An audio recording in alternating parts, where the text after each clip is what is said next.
के बाद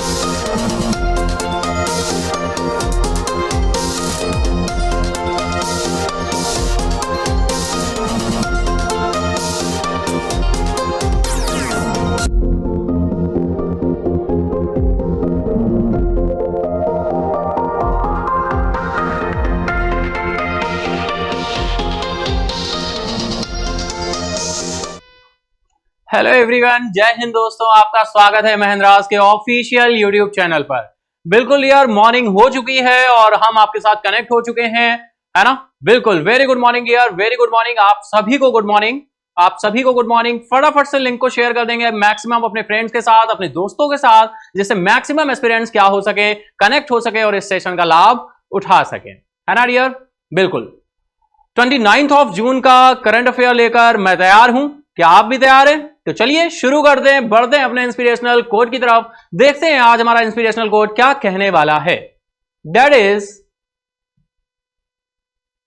जिंदगी आसान नहीं होती, इसे आसान बनाना पड़ता है। जिंदगी आसान नहीं होती, इसे आसान बनाना पड़ता है, कुछ अंदाज से और कुछ नजरअंदाज से। बिल्कुल यार, कुछ अपने अंदाज से काम करने के और कुछ नजरअंदाज से। बहुत सारी हमारी लाइफ में ऐसी चीजें होती हैं जिन्हें हमें इग्नोर करके आगे बढ़ना होता है, क्योंकि हम एज अ पर्सन बहुत सारी चीजों को, हर चीज में अगर हम इन्वॉल्वमेंट हमारा रहेगा तो हम अपने काम पर फोकस नहीं कर पाएंगे। तो इग्नोरेंस भी बहुत जरूरी है, ना कहना भी आपको आना चाहिए। ये बहुत इंपॉर्टेंट चीज है डियर हमारी लाइफ में, कि कहां पर हमें यस बोलना है और कहां पर हमें नो बोलना है।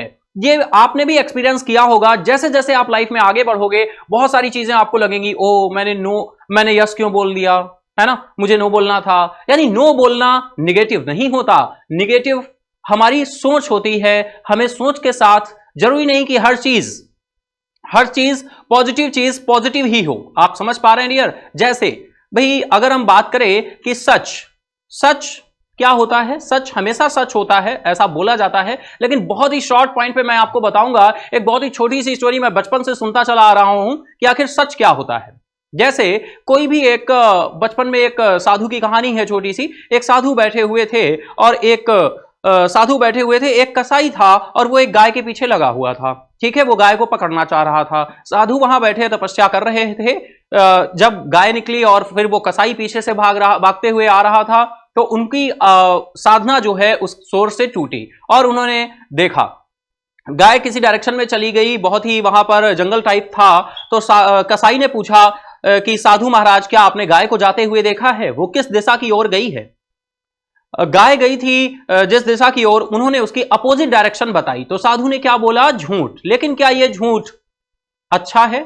जी हां, बिल्कुल झूठ अच्छा है। अगर आपका झूठ किसी की क्या कर रहा है, किसी की लाइफ को बचा रहा है, तो वो झूठ नहीं है ना। ऐसे हम बात करें अगर भगवत गीता में, तो श्री कृष्ण जी के लिए अगर हम बात करें तो उन्होंने बोला जाता है कि वो तो छलिया के नाम से भी जाना जाता है कान्हा को।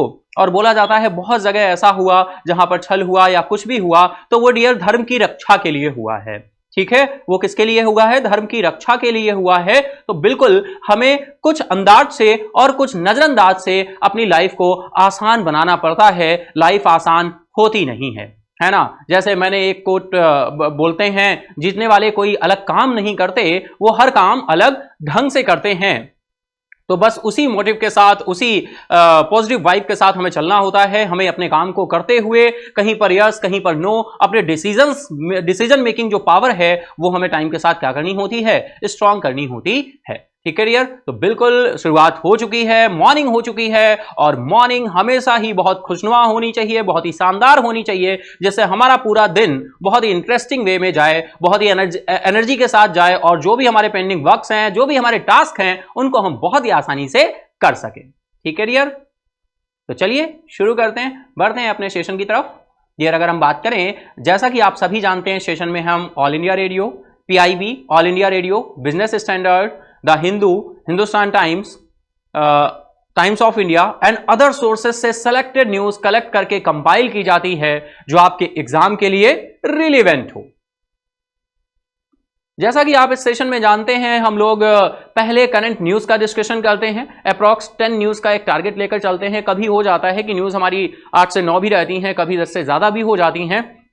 एक अप्रॉक्स क्राइटेरिया लेकर चलते हैं कि भाई अप्रॉक्स हम 10 न्यूज तो डिस्कस करें ही करें, ठीक है। तो पहले न्यूज का डिस्कशन होता है, देन इसके बाद में हम लोग आपका स्टैटिक का थोड़ा सा पार्ट करते हैं, स्टैटिक के पार्ट के बाद में हम लोग एमसीक्यूज डिस्कस करते हैं, एमसीक्यू के बाद में लास्ट डे का क्विज आंसर अनाउंस होता है और हमारे विनर का अनाउंसमेंट होता है। जी हाँ बिल्कुल, हमारे विनर अनाउंस होते हैं जो कि सेशन का पार्ट होते हैं और बहुत ही इंटरेस्टिंग तरीके से वो कॉपरेट करते हैं, सेशन में कनेक्ट होते हैं और फाइनली अपने प्रयास वहां पर दिखाते हैं, कमेंट बॉक्स में आंसर्स करते हैं, है ना, बिल्कुल पार्टिसिपेट करते हैं और फिर बाद में वो विनर के रूप में रिकॉग्नाइज किए जाते हैं। और फिर हम टुडे क्विज क्वेश्चन भी देखते हैं। जो भी न्यू ईयर है उनको मैं बता दूं, सेशन के लास्ट में एक क्विज क्वेश्चन होता है, उस क्वेश्चन का आंसर सेशन एंड अप होने के बाद, सेशन के एंड अप होने के बाद आपको मेन कमेंट बॉक्स में करना होता है।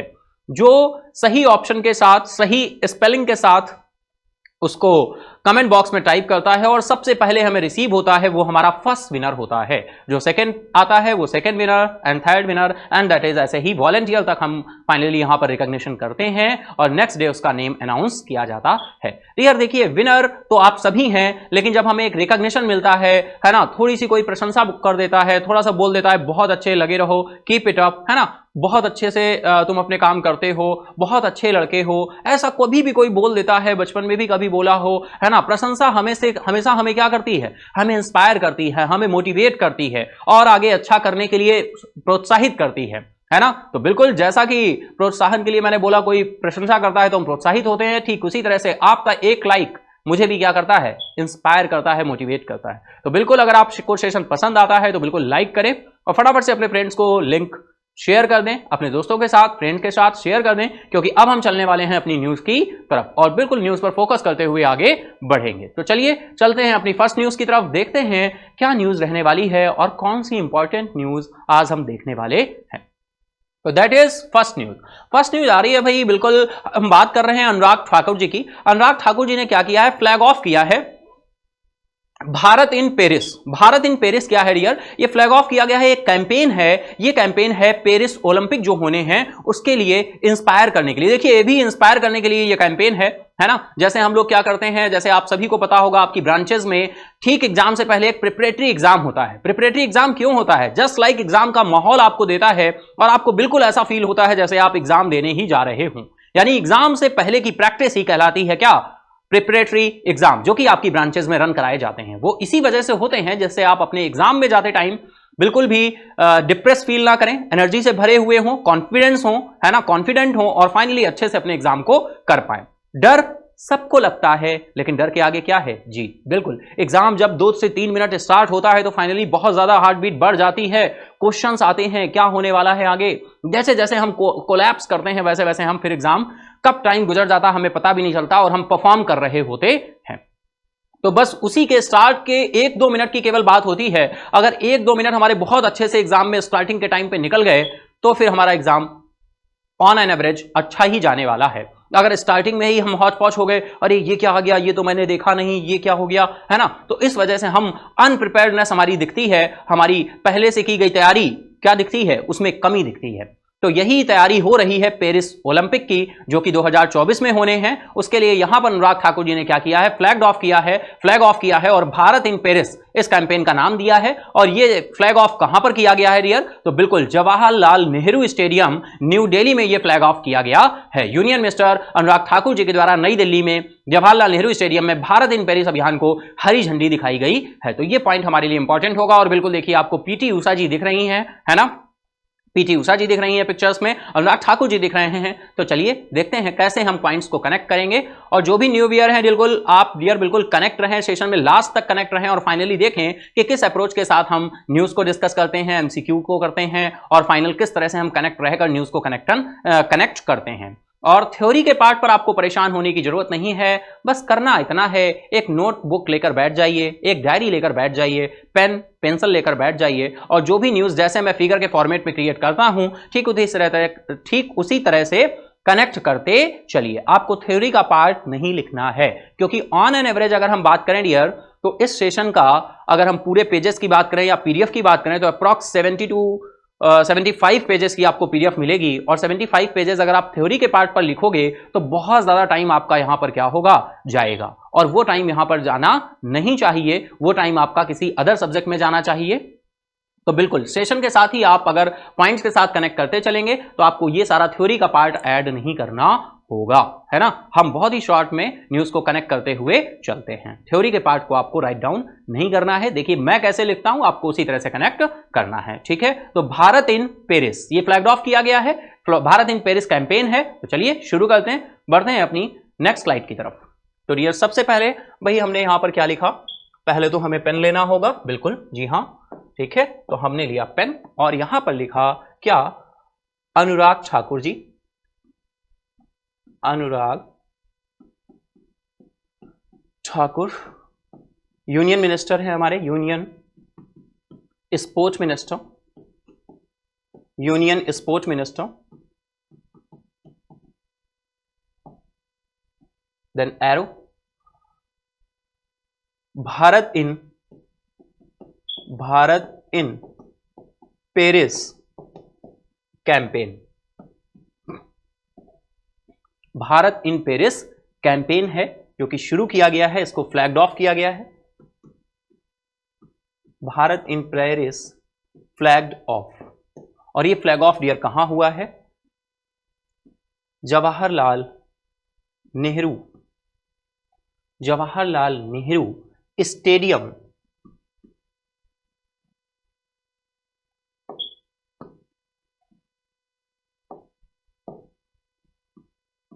Jawaharlal Nehru stadium in new Delhi, Jawaharlal Nehru stadium in new Delhi. Bharat in Paris campaign flagged of किया है। एक हम बात करें डियर तो यहां पर ये शॉर्ट मैराथन है, क्या है, शॉर्ट मैराथन है, शॉर्ट मैराथन है जो डियर हमारे पेरिस ओलंपिक होने हैं फाइनली, उसके लिए इंस्पायर करेगी, मोटिवेट करेगी, है ना। तो भारत इन पेरिस इसको नाम दिया गया है, कैंपेन को फ्लैग ऑफ किया है अनुराग ठाकुर जी ने। जवाहरलाल नेहरू स्टेडियम न्यू दिल्ली से इसको फ्लैग ऑफ किया गया है और यहां पर ये शॉर्ट मैराथन है। आई होप बिल्कुल पॉइंट आपको क्लियर हो रहा होगा। बिल्कुल यार, जो भी पुराने व्यूअर हैं फाइनली आप सभी जानते हैं, जो न्यू व्यूअर हैं उनको बता दूं, बस ये जो मैंने फिगर बनाया है, Anurag Thakur ji union sports minister, flagged off, short marathon, Bharat in Paris campaign है, जवाहरलाल नेहरू स्टेडियम से न्यू दिल्ली से इसको क्या किया गया, फ्लैग ऑफ किया गया है। बस इतना ही फिगर आपको बनाना है, अपनी कॉपी पे नोट करते चलना है, ठीक है। मेरे साथ साथ आपको कॉपी पे नोट करते चलना है और अगर कुछ स्किप हो जाता है तो उसके लिए आप स्क्रीनशॉट ले सकते हो। पीडीएफ अगर आपको बाद में चाहिए तो जैसा कि आप सभी को पता है, सेशन इंड अप होने के बाद डिस्क्रिप्शन बॉक्स में पीडीएफ के लिए आपको लिंक मिल जाता है, वहां से जाके आप उसको पीडीएफ को डाउनलोड कर सकते हैं, जो कि आपको डाउनलोड पीडीएफ आपके मोबाइल पे, एंड्रॉइड पे जो भी पीडीएफ का ऐप होगा फाइनली वहां पर आपका ओपन हो जाएगा और आपको पीडीएफ आसानी से मिल जाएगा, ठीक है। चलिए, तो ये पॉइंट कनेक्ट हो गया डियर। देखिए मैं नेक्स्ट स्लाइड पे जो भी एडिशनल पॉइंट होंगे वो वहां ऐड करता जाऊंगा, आप इसी सेम फिगर में जो भी पॉइंट बनेगा, जो भी आसपास स्पेस है, आप वहां पर उसको ऐड करते जाएंगे, ठीक है। चलिए फटाफट से चलते हैं नेक्स्ट स्लाइड की तरफ।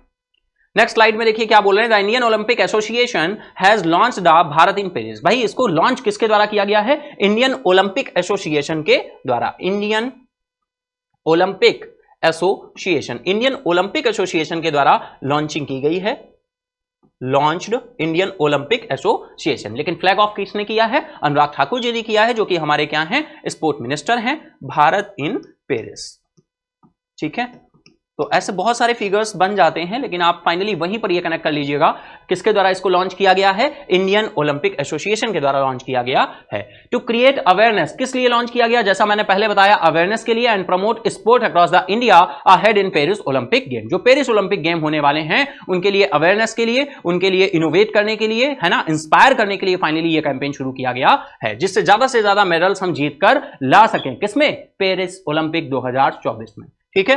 भारत इन पेरिस कैंपेन, ठीक है डियर। आई होप बिल्कुल इतना क्लियर होगा। चलिए इसी के साथ चलते हैं नेक्स्ट स्लाइड पे। नेक्स्ट स्लाइड पे क्या बोल रहे हैं, the 2024 Olympic will be held in Paris France from 26 July to 11 August. भाई बिल्कुल डेट भी यहां पर मेंशन है। तो पेरिस ओलंपिक जो होने हैं हमारे, पेरिस ओलंपिक जो होने हैं, पेरिस ओलंपिक 2024, ये डियर कब से कब तक होने हैं, डेट भी मेंशन है, 26 July to 11 August, 26 July to 11 अगस्त।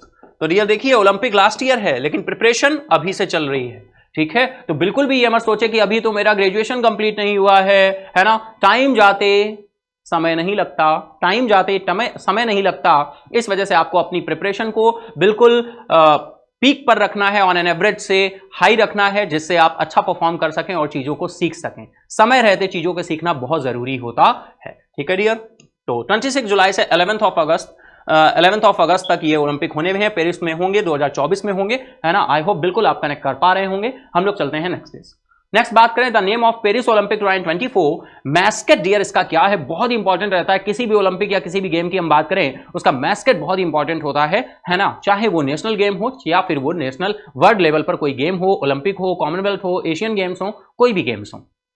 ठीक है। तो पेरिस ओलंपिक 2024 के लिए शुभंकर अभी से हमें तैयार रखना है कि भाई इसका मैस्केट क्या है। ठीक है, इसका मैस्केट क्या है। तो पेरिस ओलंपिक 2024 मैस्केट 2024 मैस्केट क्या होने वाला है। मैस्केट इज ओलंपिक, इसका नाम दिया गया है डियर ओलंपिक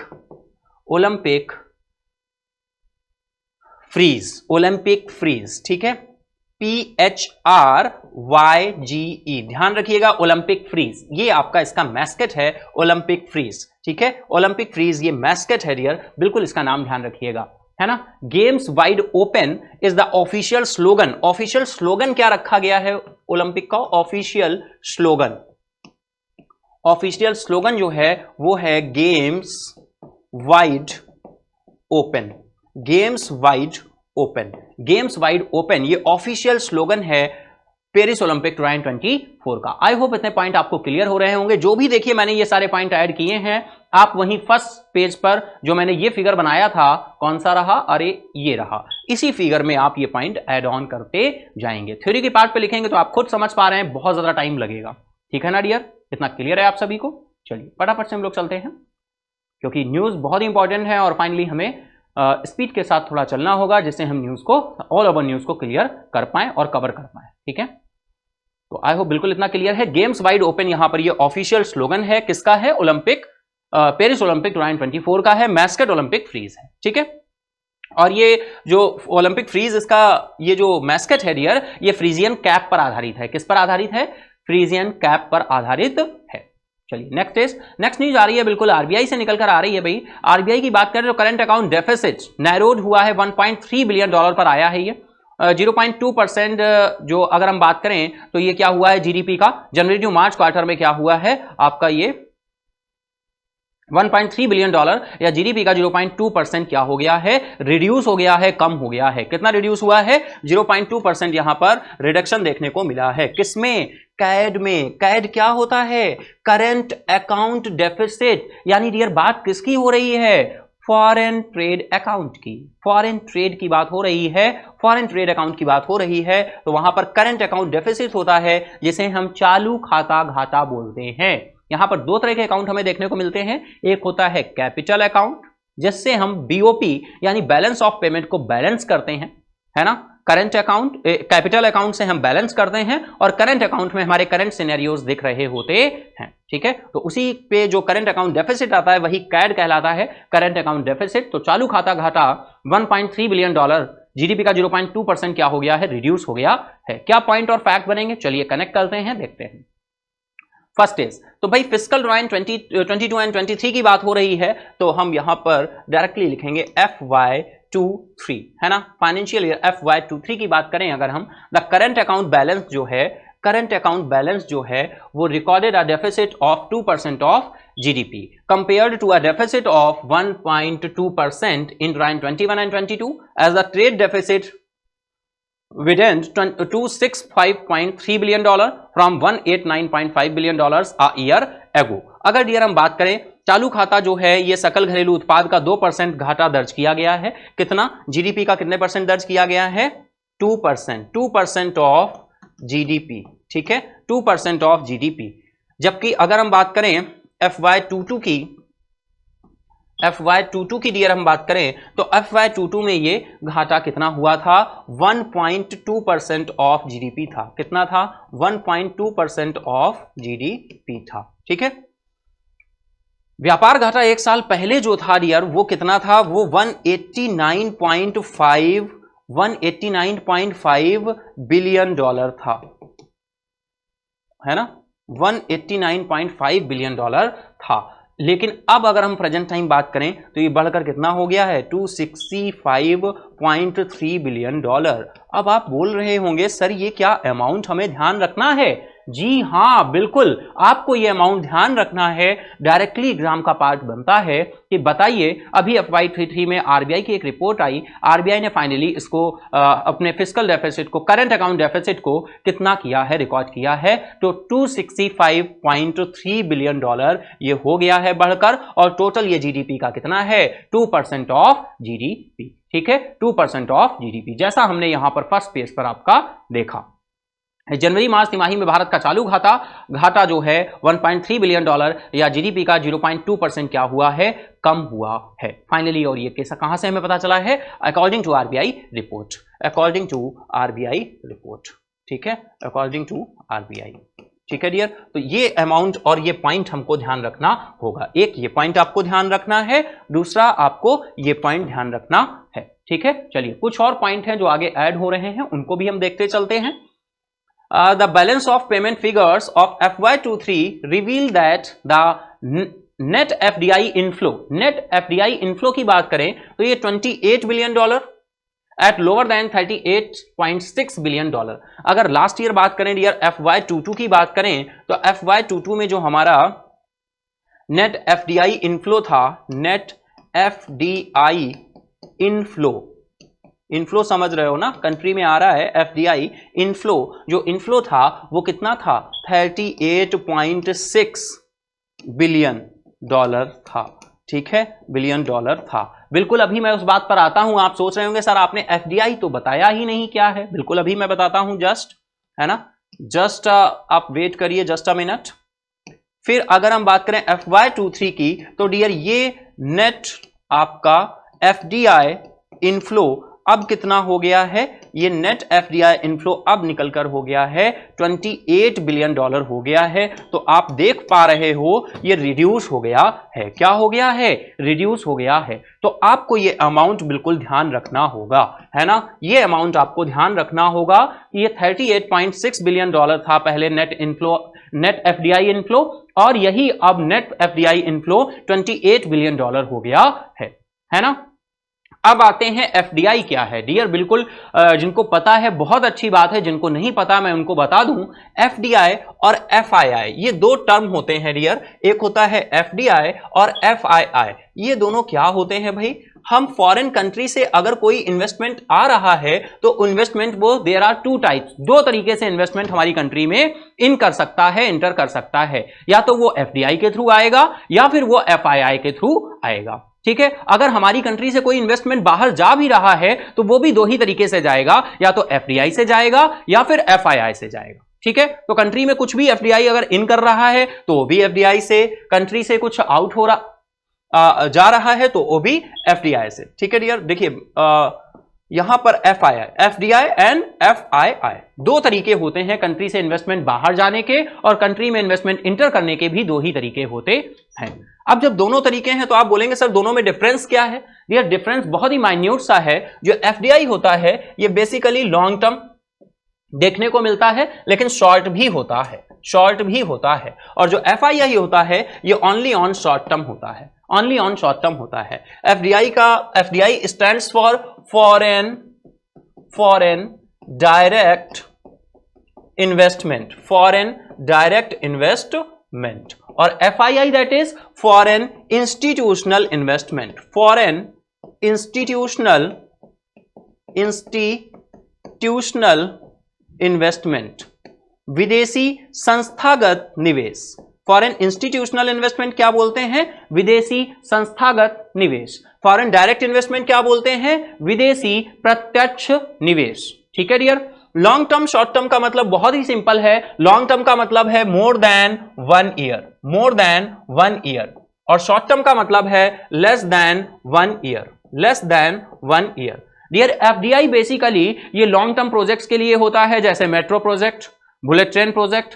किसी कंट्री की इकोनॉमी में जब इन्वेस्टमेंट हो रहा होता है और ये इन्वेस्टमेंट किसी आउटर से आता है, कोई रेजिडेंशियल नहीं, इंडिया में कोई भी इन्वेस्टमेंट कर रहा है वो कोई फॉरेन इन्वेस्टर है, यानी वो इंडिया में रह नहीं रहा, चाहे वो इंडिविजुअल कर रहा हो इन्वेस्टमेंट या फिर वो एज अ कंपनी के बिहाफ पर कर रहा हो, तो वो क्या कहलाएगा, आपका एफडीआई कहलाएगा। और अगर कोई इन्वेस्टमेंट किसी इंडिया में आकर किसी इंडियन कंपनी में इन्वेस्टमेंट कर रहा है तो वो एफआईआई है, फॉरेन इंस्टीट्यूशनल इन्वेस्टमेंट है। लेकिन अगर डायरेक्टली इकोनॉमीज में इन्वेस्टमेंट हो रहा है तो वो क्या है, एफडीआई है, और वो लॉन्ग टर्म इन्वेस्टमेंट है तो इट इज कॉल्ड, वो क्या है, एफडीआई है, फॉरेन डायरेक्ट इन्वेस्टमेंट है। एक और रेफरेंस है डियर, एफडीआई हमेशा 20% से अबव होता है और एफआईआई हमेशा 20% से बिलो होता है ना। ये बात हमें किसने बताई थी, ये अरविंद मायाराम कमेटी की रिपोर्ट थी, उसमें यह बात बोली गई थी। Arvind Mayaram committee report, Arvind Mayaram committee की रिपोर्ट में यह बात बोली गई थी। आई होप थोड़ा सा बेसिक आपको क्लियर हुआ होगा, ठीक है। तो ये जो एफडीआई का इनफ्लो था डियर, ये FY22 में कितना था, $38.6 बिलियन। डायरेक्टली एग्जाम का पार्ट बन सकता है क्योंकि करंट में रहा है। और अगर हम FY23 में बात करें, ये नेट एफडीआई इनफ्लो कितना हो गया है, तो भाई ये रिड्यूस होकर अब कितना हो गया है, आप खुद ही देख पा रहे हो, यहां पर कितना हो गया है भैया, $28 बिलियन हो गया है, $28 बिलियन हो गया है, ठीक है। आई होप इतना क्लियर है dear. FDI foreign direct investment, long term short term both हो सकते हैं। एफआईआई फॉरेन इंस्टीट्यूशनल इन्वेस्टमेंट, अगर कोई फॉरेन कंपनी या कोई फॉरेन इंडिविजुअल पर्सन इंडिया में आकर इंडिया की किसी इंडिविजुअल कंपनी में इन्वेस्टमेंट कर रहा है तो वो कैसा इन्वेस्टमेंट है, एफआईआई। लेकिन अगर वो डायरेक्टली इंडियन इकोनॉमी में इन्वेस्टमेंट कर रहा है तो वो कैसा इन्वेस्टमेंट है, एफडीआई। या किसी लॉन्ग टर्म प्रोजेक्ट में इन्वेस्टमेंट हो रहा है तो वो क्या है, एफडीआई, ठीक है डियर। आई होप थोड़ा सा बेसिक आपको क्लियर बिल्कुल हुआ होगा। चलिए इसी के साथ चलते हैं नेक्स्ट पॉइंट पर। नेक्स्ट पॉइंट भाई बात कर रहे हैं नेट एफपीआई की। अब आप बोलेंगे सर एफडीआई और एफआईआई से तो किसी तरह से हम बाहर आए और ये एक नया आ गया एफपीआई। अब ये एफपीआई क्या है, चलो पहले एफपीआई समझ लो डियर। देखो क्या होता है, पोर्टफोलियो आप जानते हैं, पोर्टफोलियो आपने नाम सुना होगा बहुत, है ना। पोर्टफोलियोज बनाते हैं जो कि आपके क्या होते हैं भाई, एक्टर होते हैं, ऐप डेवलपर होते हैं, सॉफ्टवेयर इंजीनियर होते हैं। आप भी कहीं जॉब के लिए अगर अप्लाई करते हो तो फाइनली आप एक सीवी तैयार करते हो। सीवी क्या होता है ना, सीवी होता है भाई आपका लेखा जोखा होता है, आपने कब ग्रेजुएशन किया, आपका नाम क्या है, बहुत ही सारी बेसिक डिटेलिंग होती है। लेकिन जब आप एक्सपीरियंस होल्डर होते जाते हो तो कहीं ना कहीं आप अपना एक पोर्टफोलियो तैयार करते हो कि भाई मैंने इस टाइम तक यहाँ पर काम किया, ये सर्कमफ्रेंसेस रहे, ये चीजें रही, तो उसी को हम पोर्टफोलियो बोल देते हैं। जो भी इन्वेस्टमेंट आता है ये ऐसे तो नहीं आ जाता कि भाई आ गया इन्वेस्टमेंट का पूरा प्लान होता है ना, पूरा एक पोर्टफोलियो होता है, तो उसी को हम क्या बोल देते हैं, फॉरेन पोर्टफोलियो इन्वेस्टमेंट, है ना, foreign portfolio investment, foreign portfolio investment. तो net FPI recorded an outflow $5.2 billion, है ना, $5.2 बिलियन। ये बोल रहे हैं FY23 में जो यहां पर नेट एफपीआई निकल कर आया है ये है $5.2 billion, $5.2 billion as compared with an outflow FY22 में कितना था भाई, FY22 से अगर हम कंपेयर करें तो डियर आप देख पा रहे हैं FY22 में ये जो था वो $16.8 बिलियन था, $16.8 बिलियन था, ठीक है। तो एफपीआई की बात हो रही है, फॉरेन पोर्टफोलियो इन्वेस्टमेंट, ठीक है। फॉरेन पोर्टफोलियो इन्वेस्टमेंट जो है ये FY22 में $16.8 बिलियन था और अब ये घटकर कितना हो गया है, $5.2 बिलियन हो गया है, ठीक है। Foreign portfolio investment that is वो इन्वेस्टमेंट कैसे आएगा, कहां पर इन्वेस्टमेंट होगा, क्या प्लान है, कहां पर इन्वेस्टमेंट होगा, कितना प्रॉफिट आएगा, क्या उसके एग्रीमेंट्स हैं, वो सारी चीजें उस पोर्टफोलियो में मेंशन होती हैं कि किस किस तरह से इन्वेस्टमेंट वो आने वाला है, ठीक है डियर। बिल्कुल एक पूरी प्लानिंग होती है, पोर्टफोलियो होता है। जैसा मैंने आपको बताया कि आप क्या करते हैं भाई, आप कहीं पर जाते हैं तो आपका पर्सनली क्या होता है, पोर्टफोलियो होता है। ठीक उसी तरह से यहां पर भी ये जो इन्वेस्टमेंट आता है इसका एक पोर्टफोलियो होता है, पोर्टफोलियो इन्वेस्टमेंट, ठीक है। तो FPI that is foreign portfolio investment. ये दोनों ही पॉइंट आपको क्या रखने हैं, ध्यान रखने हैं। हाँ, जो FY23 का है ये तो बिल्कुल आपको ध्यान रखना है, ठीक है। तो नेट एफपीआई ये ध्यान रखना है $5.2 बिलियन। इससे जस्ट पहले हम लोगों ने डिस्कस किया था FY23, तो इसमें आपको ये वाला ध्यान रखना है $38 बिलियन। और इससे पहले जस्ट हम लोगों ने यहां पर FY23 में ये एक अमाउंट डिस्कस किया था, ये डियर क्या था, ये आपका था आपका क्या था, कैड, करेंट अकाउंट डेफिसिट की बात की थी हमने, है ना, ये हमारा कैड था, करेंट अकाउंट डेफिसिट था, है ना, व्यापार घाटा था, ट्रेड डेफिसिट था, है ना, trade deficit, trade deficit, clear है इतनी बात, ट्रेड डेफिसिट था, ठीक है। आई होप बिल्कुल ये न्यूज आपको क्लियर होगी। चलिए इसी के साथ हम लोग चलते हैं बिल्कुल नेक्स्ट न्यूज की तरफ, लेकिन उससे पहले एक और पॉइंट यहां पर बता रहे हैं भाई, आरबीआई के आंकड़ों से पता चलता है कि पिछले वित्त वर्ष में विदेशी मुद्रा भंडार, भैया ये भी बहुत जरूरी है, इंपॉर्टेंट है, विदेशी मुद्रा भंडार की बात हो रही है, यानी फॉरेन एक्सचेंज रिजर्व्स की बात हो रही है, फॉरेन एक्सचेंज रिजर्व्स, भैया ये भी पॉइंट थोड़ा सा ध्यान रख लेना, foreign exchange reserves, foreign exchange reserves जो है were depleted by 9.1 billion dollar in the last fiscal, last fiscal में कितना था, 9 पिछले वित्त वर्ष में विदेशी मुद्रा भंडार 9.1 बिलियन डॉलर से कम हो गया है, 9.1 बिलियन डॉलर से क्या हो गया है, रिड्यूस हो गया है, रिड्यूस हो गया है, ठीक है डियर। पिछले वित्त वर्ष में विदेशी मुद्रा भंडार 9.1 बिलियन डॉलर से क्या हो गया है, कम हो गया है, यह भी पॉइंट आपको ध्यान रखना है डियर। फॉरेन एक्सचेंज रिजर्व्स हम रखते हैं, उसी के बिहाफ पे हमारे रुपये की वैल्यू होती है ना। डॉलर रिजर्व जैसे जैसे कम होता जाएगा वैसे वैसे हमारे रुपया क्या होता जाएगा, कमजोर होता जाएगा। इसी को मैनेज करने का सारा काम कौन करता है, आरबीआई करता है। आरबीआई फॉरेन एक्सचेंज मैनेज किस एक्ट से करता है, it's a very simple, FEMA, foreign exchange management act. कब आया डियर, 1999, ठीक है। चलिए इसी के साथ हम लोग चलते हैं नेक्स्ट न्यूज की तरफ। नेक्स्ट न्यूज आ रही है बिल्कुल उड़ीसा से, और उड़ीसा में डियर देखिए क्या हुआ है, जगन्नाथपुरी मंदिर है ना, उड़ीसा का बहुत ही फेमस टेंपल है जगन्नाथपुरी मंदिर। और यहां पर चलते चलते बिल्कुल बहुत ही इंटरेस्टिंग फैक्ट आपको बता दूं डियर, बहुत बार एसएससी के एग्जाम्स की बात करें, स्टेट लेवल एग्जाम्स की बात करें, या हम सिविल सर्विसेज के एग्जाम्स की बात करें, एक क्वेश्चन बहुत ही इंपॉर्टेंट पूछा जाता है कि व्हाइट पगोडा किसे कहते हैं, व्हाइट पगोडा, और यह व्हाइट पगोडा कहां है। तो डियर हम पगोडा की बात कर रहे हैं, ध्यान दीजिएगा, PAGODA, व्हाइट पगोडा के नाम से हम किसे जानते हैं, तो उड़ीसा के जगन्नाथपुरी मंदिर को ही हम व्हाइट पगोडा के नाम से जानते हैं। यह भी कई बार एग्जाम में पूछा गया है। हम बात करें यूपी PCS की बात करें, हम सिविल सर्विसेज की बात करें, हम CSAT की बात करें, हम SSC के एग्जाम की बात करें, या फिर हम स्टेट लेवल एग्जाम में थोड़ा सा कम पूछा गया है ना। व्हाइट पगोडा कहां किसे बोलते हैं, उड़ीसा के जगन्नाथपुरी मंदिर को बोलते हैं, और ये जगन्नाथपुरी के मंदिर को बोलते हैं। व्हाइट पगोडा है कहां, उड़ीसा में, सीधी सी बात है, व्हाइट पगोडा। और दैट इज ब्लैक पगोडा भी इंपॉर्टेंट है, ब्लैक पगोडा भाई हम किसे जानते हैं, तो ब्लैक पगोडा भी कहां पर है, ये भी उड़ीसा में है। और इस ब्लैक पगोडा हम बोलते हैं उड़ीसा के किसको, कोणार्क के सूर्य मंदिर को, सन टेम्पल जो कि कोणार्क में है उड़ीसा के, उसको हम ब्लैक पगोडा के नाम से जानते हैं। व्हाइट पगोडा के नाम से हम जगन्नाथपुरी के मंदिर को जानते हैं जो कि उड़ीसा में है, ठीक है। दोनों ही पॉइंट आपको क्लियर होंगे, एडिशनल पॉइंट है, हमारे न्यूज का पॉइंट नहीं है ये हमने एज अ स्टैटिक आपके साथ डिस्कस किया है, ठीक है। उड़ीसा कैबिनेट ने अप्रूव किया है भाई 1000 करोड़, 1000 करोड़ का जो अमाउंट है ये इन्होंने क्या किया है, अप्रूव किया है, किसके लिए, पुरी के ट्रांसफॉर्मिंग के लिए। उड़ीसा कैबिनेट ने पुरी में बदलाव के लिए 1000 करोड़ रुपए की मंजूरी दी है। एक बात बहुत ध्यान से सुनिएगा, 1000 करोड़ एक्स्ट्रा किया गया है, यानी ट्रांसफॉर्म करने के लिए 1000 करोड़ जो है ये सैंक्शन किया गया है। टोटल अमाउंट इतना नहीं है, कुछ अमाउंट पहले से सैंक्शन था, उसमें 1000 करोड़ और क्या करना है, हमको ऐड करना है, ठीक है ना, ऐड करना है। कहीं भी अगर पूछा जाए जगन्नाथपुरी मंदिर के लिए अभी हाल ही में बताइए कितना अमाउंट की स्वीकृति दी गई है, बिल्कुल सही है 1000 करोड़ के अमाउंट की स्वीकृति दी गई है, लेकिन पूरी तरीके से अगर ट्रांसफॉर्मिंग की बात करें तो टोटल अमाउंट कितना है, ट्रांसफॉर्मिंग में खर्च कितना आने वाला है, तो वो कहीं ज्यादा है, ठीक है। तो चलिए हम लोग चलते हैं न्यूज की तरफ और देखते हैं क्या पॉइंट यहां पर कैसे कनेक्ट होने वाला है। कैबिनेट ने अप्रूवल दिया है, चलिए उड़ीसा कैबिनेट, तो चलिए कनेक्ट करते हैं भाई, उड़ीसा कैबिनेट, उड़ीसा कैबिनेट ने अप्रूव किया है, उड़ीसा कैबिनेट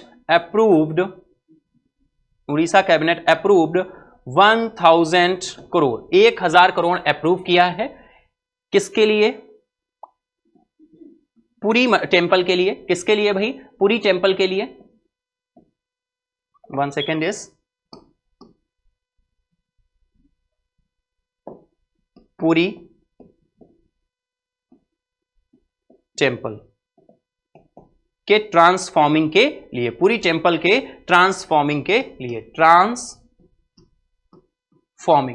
ठीक है डियर, ट्रांसफॉर्मिंग के लिए। और डियर यहां पर देखो एक चीज तुम्हें देखने को मिल रही होगी, ABADHA, लग रहा होगा सर ये कोडिंग है क्या कोई?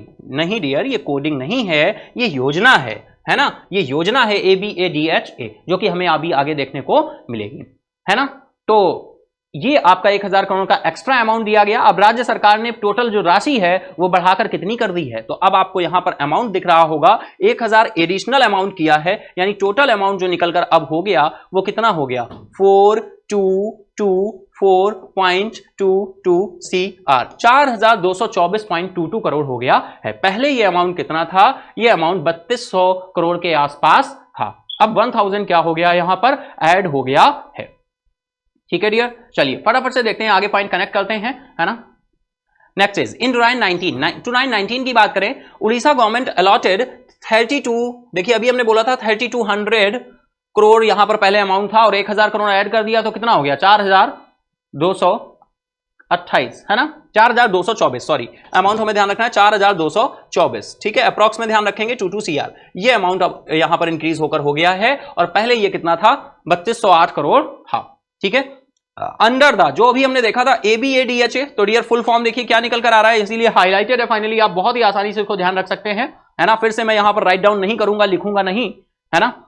एगमेंटेशन of basic amenities, augmentation of basic amenities and development of heritage and architecture, ये इसका फुल फॉर्म है, एब्रिविएशन है ABADHA, ABADHA, फाइनली आपको ये याद रखना है।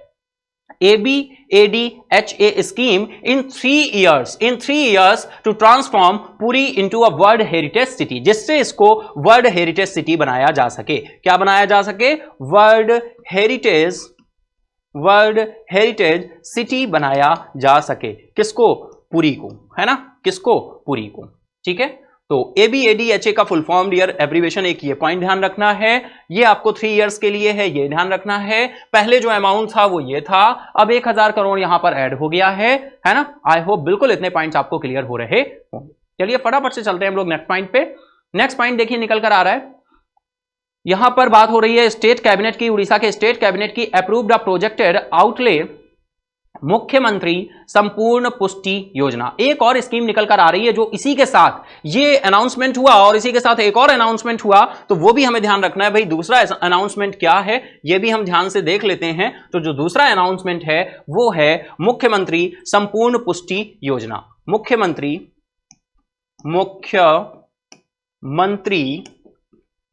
संपूर्ण पुष्टि योजना। अगर डियर आपको सेशन बिल्कुल क्लियर हो रहा है, चीजें क्लियर हो रही हैं, तो फटाफट से एक बार लिख दीजिए यस सर, ठीक है, कमेंट बॉक्स में फटाफट से यस सर लिख दीजिए, जिससे मैं कंफर्म हो जाऊं कि आप सारी चीजों को क्लियर समझ पा रहे हैं, ठीक है डियर। बिल्कुल मैं इस चीज को देख पाऊंगा, है ना, जब बिल्कुल तो मैं देख पाऊंगा, पता कर पाऊंगा कि हाँ चीजें यहां तक क्लियर हो रही हैं, बिल्कुल, है ना। मुख्यमंत्री संपूर्ण पुष्टि योजना, मुख्यमंत्री संपूर्ण पुष्टि योजना, और यहां पर डियर जो इसके लिए अमाउंट रखा गया है वो अनुमानित परिव्यय को मंजूरी दे दी गई है। कितना अमाउंट है, तो यहां पर अमाउंट है 3354.40 CR, ये यहां पर अमाउंट है ना, 3354.40 करोड़, ये अमाउंट यहां पर क्या किया गया है, इसको अप्रूवल दे दी गई है, और ये मुख्यमंत्री संपूर्ण पुष्टि योजना के लिए है। आई होप बिल्कुल आपको क्लियर हुआ होगा। उड़ीसा स्टेट गवर्नमेंट का ये स्टेट करंट अफेयर के श्रेणी में आएगा, और ये फाइनली किसकी, उड़ीसा की हमने बात की, ठीक है। चलिए फटाफट से चलते हैं नेक्स्ट न्यूज की तरफ। नेक्स्ट न्यूज आ रही है डियर, बिल्कुल आप देख पा रहे होंगे, एक रिपोर्ट आई हुई है, एज अ इंफॉर्मेशन है, एज अ अवेयरनेस है, एज अ जागरूकता है। हमें बिल्कुल जिम्मेदार होना पड़ेगा अपने एनवायरमेंट के प्रति। अगर जिम्मेदार हम नहीं होंगे तो कौन होगा, यहां पर रहना किसको है, हमको और आपको। तो डियर हमें जिम्मेदारी उठानी पड़ेगी, अपने अपने लेवल पे जो भी हम कर सकते हैं एनवायरमेंट को प्रोटेक्ट करने के लिए, वो हमें बिल्कुल करना चाहिए। यहां पर एक रिपोर्ट आ रही है, जो रिपोर्ट क्या कह रही है, जो हमारे ट्रॉपिकल फॉरेस्ट हैं डियर, ट्रॉपिकल फॉरेस्ट डियर आप सभी ने को पता होगा, अगर नहीं पता है तो ट्रॉपिकल फॉरेस्ट जो होते हैं वो हमारे वर्षा के लिए बहुत जरूरी होते हैं। अगर ट्रॉपिकल फॉरेस्ट कम होते चले जाएंगे, तो जैसे अभी आप देख रहे हो कि हमारी वर्षा अनियमित है, टाइम पर बारिश नहीं होती, क्लाइमेट चेंज एक बहुत बड़ी समस्या, वैश्विक समस्या बनकर उभर कर आया है, ग्लोबल प्रॉब्लम है, जिससे रिलेटेड हम क्लाइमेट मीटिंग्स करते हैं, कॉप मीटिंग्स करते हैं। तो इन्हीं कॉप मीटिंग्स में डिसाइड हुआ था कि फाइनली बहुत सारी चीजें हम डेटा पॉइंट पे मैनेज करेंगे, लेकिन यहां पर ये रिपोर्ट जो है ये 2019 के बाद फाइनली ये रिपोर्ट आई है, 2019 के बाद नहीं, सॉरी, ये रिपोर्ट 2 साल के बाद आई हुई है फाइनली। यहां पर देखा गया है कि दुनिया में तेजी से जो ट्रॉपिकल फॉरेस्ट हैं वो क्या हो रहे हैं, खत्म हो रहे हैं, जिससे 2030 तक वनों की कटाई को समाप्त करने का जो संकल्प है, हमारा संकल्प था, कुछ हमने क्राइटेरिया रखा था, वो संकल्प पूरा नहीं हो पाएगा, रिपोर्ट का ये कहना है। World losing tropical forest at a first pace, derailing the pledge the end of the deforestation by 2030। 2030 तक जो हमने टारगेट्स रखे थे उनको अचीव करना मुश्किल होगा, ये रिपोर्ट का कहना है। चलिए देखते हैं क्या रिपोर्ट कहती है, फटाफट से as a one liner point पे हम लोग देखते चलेंगे। More than a year after countries pledged to the end deforestation by 2030, the world continue rapidly lost its tropical forest। Tropical forest की संख्या क्या होती जा रही है, कम होती जा रही है। देशों द्वारा 2030 तक वनों की कटाई को समाप्त करने का वादा करने के 1 साल से अधिक समय बाद ही, ये वादा 1 साल पहले किया गया था, 1 साल से अधिक समय बाद भी दुनिया में अपने उष्णकटिबंधीय जंगलों को तेजी से खोना जारी है, जो कि आने वाले समय के लिए बहुत ही क्या है, ट्रेजिटिक है, बहुत ही घातक है। ठीक है, चलिए आगे कुछ और पॉइंट देखेंगे। द वर्ल्ड रिसोर्सेज इंस्टीट्यूट्स, भाई ये रिपोर्ट जो आई है वो किसकी आई है, वर्ल्ड रिसोर्सेज इंस्टीट्यूट्स। तो यहां पर कुछ पॉइंट हमें ध्यान रखने होंगे। World resources institutes, world resources institutes, ये एनुअल अपनी रिपोर्ट जारी करता है, एनुअल सर्वे करता है, एनुअल सर्वे। इसके एनुअल सर्वे में जो फाउंड हुआ है वो क्या फाउंड हुआ है डियर, वो ये फाउंड हुआ है कि the world lost 10.2 million acres,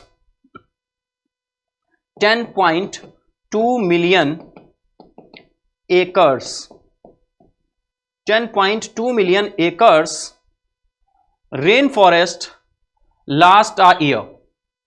last year हमने कितने 10.2 मिलियन एकर्स जो है वर्षा वन क्या कर दिए हैं, खो दिए हैं, ट्रॉपिकल फॉरेस्ट क्या कर दिए हैं, खो दिए हैं, जो कि पिछले साल की तुलना में, जो कि लास्ट ईयर की कंपैरिजन में अगर हम देखें तो ये क्या है, और 10% इंक्रीज है, और 10% इंक्रीज है क्या, वर्षा वन का खोना, है ना। तो हमने तो यहां पर वादे किए थे और वो वादे हमें क्या बिल्कुल कैसे होते हुए, टूटते हुए नजर आ रहे हैं। 10.2 मिलियन एकर्स यहां पर क्या कर दिया है हमने, लास्ट ईयर में ही हमने 10.2 मिलियन एकर्स के वर्षा वनों को, ट्रॉपिकल फॉरेस्ट को खो दिया है।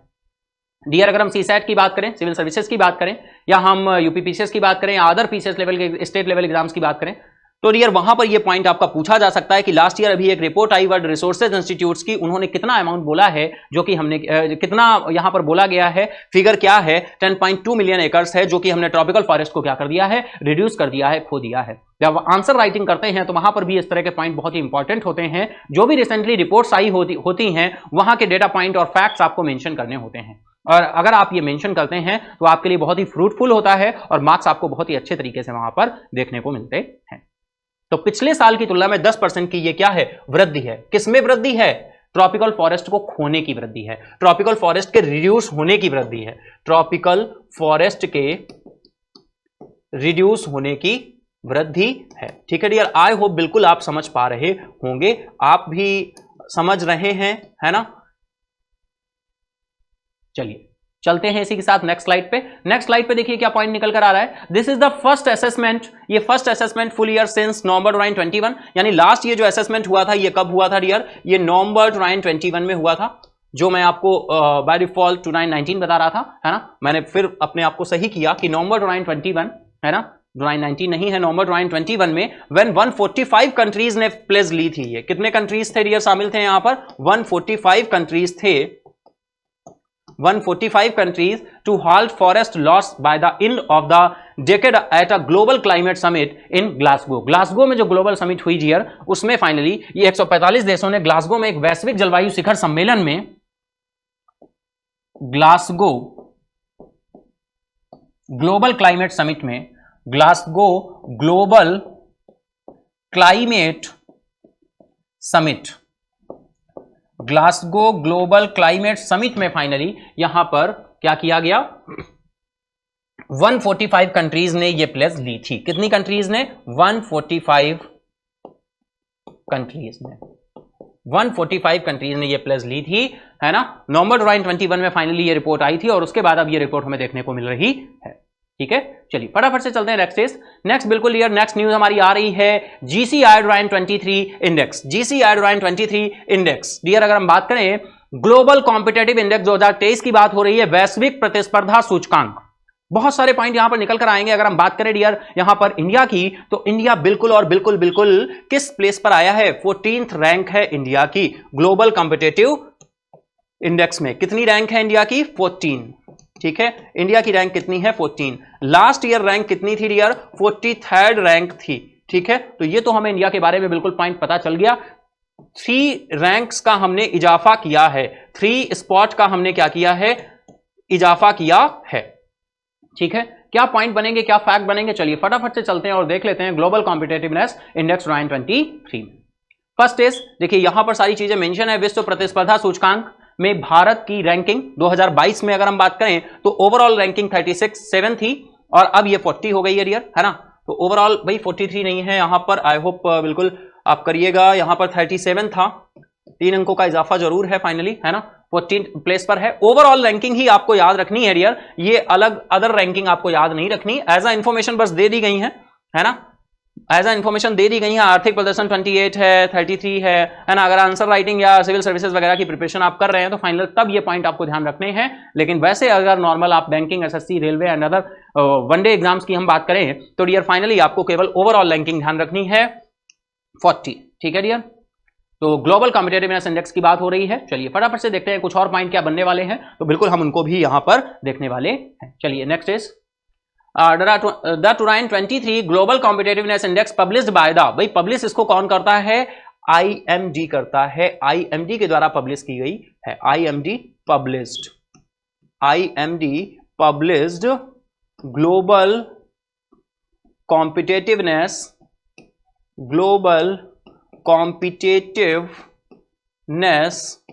इंडेक्स 2023। ठीक है, IMD stands for international institute for management development, है ना। बिल्कुल international institute for management development. ठीक है डियर, तो बिल्कुल इतना ध्यान रखिएगा, है ना। पब्लिश किया गया ग्लोबल कॉम्पिटेटिवनेस इंडेक्स 2023 को, है ना। वैश्विक प्रतिस्पर्धा सूचकांक ने सर्वेक्षण में शामिल कितने देश थे? टोटल शामिल थे 64 कंट्रीज। बिल्कुल पॉइंट ध्यान रखना है, डायरेक्टली पूछ दिया जाता है कितने कंट्रीज शामिल थे? 64 कंट्रीज यहां पर शामिल थे। ठीक है, 64 देश यहां पर शामिल थे। यहां पर टॉप किसने किया है भाई? फर्स्ट और सेकंड रैंक किसकी रही है? तो बिल्कुल हमें ध्यान रखना है डियर, फर्स्ट रैंक जो है फर्स्ट प्लेस पर है वो कौन है? डेनमार्क है। ठीक है, फर्स्ट प्लेस पर आपका डेनमार्क है। ठीक है, Denmark first is Denmark. Second place पर अगर हम बात करें तो डियर आपका आयरलैंड है, आयरलैंड। एंड थर्ड प्लेस पर है आपका स्विट्जरलैंड। तो ये दोनों ही पॉइंट आपको ध्यान रखने हैं। First is Denmark, second is Ireland और third is Switzerland.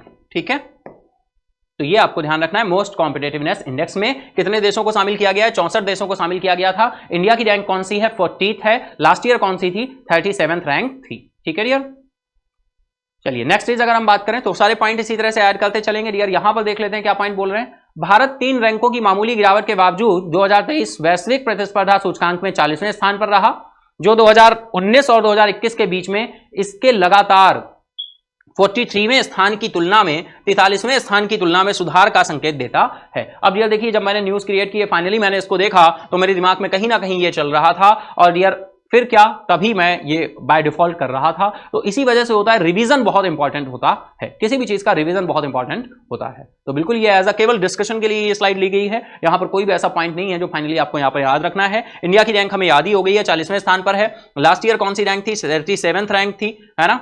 37th rank थी। टॉप रैंकर्स कौन है? डेनमार्क, आयरलैंड और स्विट्जरलैंड। ठीक है, चलिए फटाफट से चलते हैं नेक्स्ट न्यूज की तरफ। नेक्स्ट न्यूज आ रही है साहित्य से, बिल्कुल लिटरेचर से आ रही है।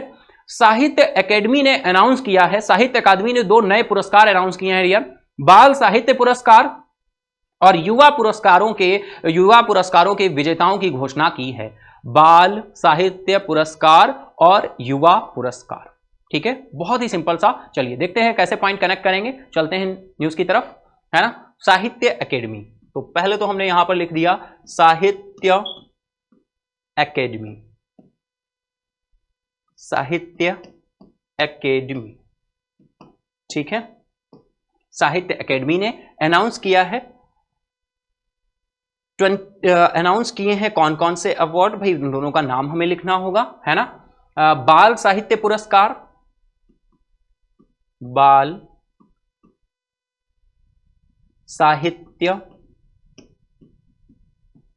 पुरस्कार और दूसरे हैं आपके युवा पुरस्कार, युवा पुरस्कार, ठीक है। बाल साहित्य पुरस्कार और युवा पुरस्कार, ये यहां पर कितने डियर 22 रेसिपेंट्स अगर हम बात करें, पुरस्कार के 22 प्राप्तकर्ताओं को पुरस्कार, अपने युवा पुरस्कार के 20 विजेताओं की सूची की घोषणा की गई है। 22 पुरस्कार फाइनली टोटल दिए गए हैं, 22 आपके पुरस्कार दिए गए हैं, लेकिन यहां पर अगर हम बात करें तो डिक्लेयर केवल कितने हुए हैं, अभी 22 में से केवल 20 को डिक्लेयर किया गया है। 20 क्या हो चुके हैं, डिक्लेयर हो चुके हैं, डिक्लेयर्ड, ठीक है। तो 22 पुरस्कार यहां पर दिए गए हैं, 22 पार्टिसिपेंट्स को, 22 लोगों को, और यहां पर ये 20 डिक्लेयर हो गए हैं, अभी 22 आपके 2 बाकी हैं, ठीक है। The announcement was made a meeting, ये एक मीटिंग में अनाउंसमेंट किया गया। साहित्य अकेडमी के एग्जीक्यूटिव बोर्ड के जो चेयरमैन है ना, साहित्य अकेडमी एग्जीक्यूटिव बोर्ड के जो चेयरमैन है उनके द्वारा ये अनाउंसमेंट किया गया है। तो अनाउंसमेंट किसके द्वारा किया गया है यार, उनका भी नाम हमें बिल्कुल पता रहना चाहिए, है ना। अनाउंस्ड बाय, किसके द्वारा अनाउंसमेंट किया गया, तो भाई आपके चेयर हैं साहित्य अकेडमी के एग्जीक्यूटिव बोर्ड के चेयर पर्सन हैं, चेयरमैन हैं, चेयर्ड हैं, कौन है, प्रेसिडेंट, अध्यक्ष हैं माधव कौशिक, ठीक है डियर, नाम है इनका माधव कौशिक। तो इनका नाम बिल्कुल आपको ध्यान रखना है, इनका नाम बिल्कुल आपको ध्यान रखना है, माधव कौशिक। डायरेक्टली यहां पर पूछा जा सकता है कि बताइए साहित्य अकेडमी एग्जीक्यूटिव बोर्ड के चेयरमैन कौन हैं, तो आपको ध्यान रखना है कि वो हैं माधव कौशिक, इन्हीं के द्वारा ये अनाउंसमेंट किया गया है। आई होप बिल्कुल इतना पॉइंट आपको क्लियर हुआ होगा, ठीक है, क्रिस्टल क्लियर होगा। बाल साहित्य पुरस्कार, युवा पुरस्कार, ठीक है। बहुत सारे और भी पॉइंट हैं, चलिए फटाफट से कनेक्ट करते हैं, ऐड करते हैं और चलते हैं। The winner of the both award will receive an engraved copper plaque, भाई एक आपका यहां पर पट्टिका दी जाती है, उत्कीर्ण तांबे की पट्टिका, और प्रत्येक को 50,000 रुपए का चेक मिलेगा। तो डियर यहां पर अवार्डी जो हैं फाइनली उनको क्या मिलेगा, 50,000 का चेक, 50,000 का एक चेक, और आपको क्या मिलेगा, एक उत्कीर्ण, एक इनग्रेव्ड कॉपर प्लेक, ठीक है डियर। तो ये भी पॉइंट ऐड रखना, ध्यान रखना, ठीक है। चलिए चलते हैं नेक्स्ट इज, नेक्स्ट हम बात करें डियर, यहां पर देखिए थोड़े से कुछ बात भी होगी। अगर हम बात करें सुधा मूर्ति की, बहुत ही इंपॉर्टेंट नाम आ जाता है सुधा मूर्ति जी का, सुधा मूर्ति।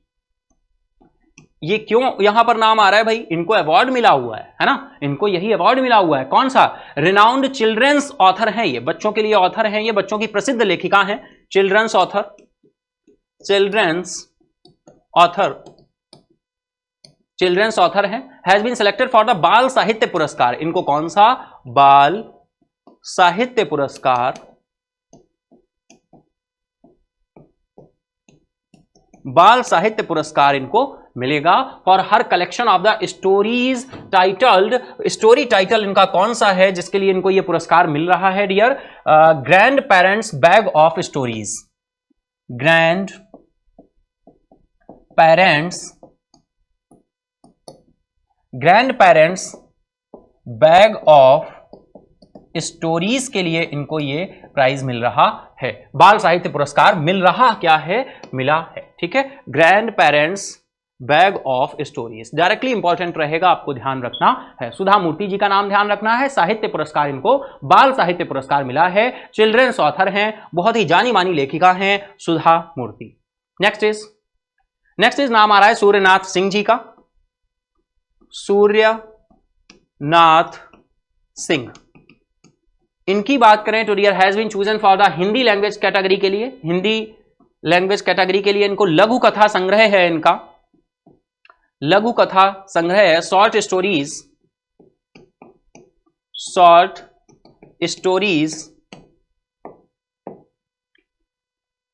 कौटुक ऐप, शॉर्ट स्टोरीज कौटुक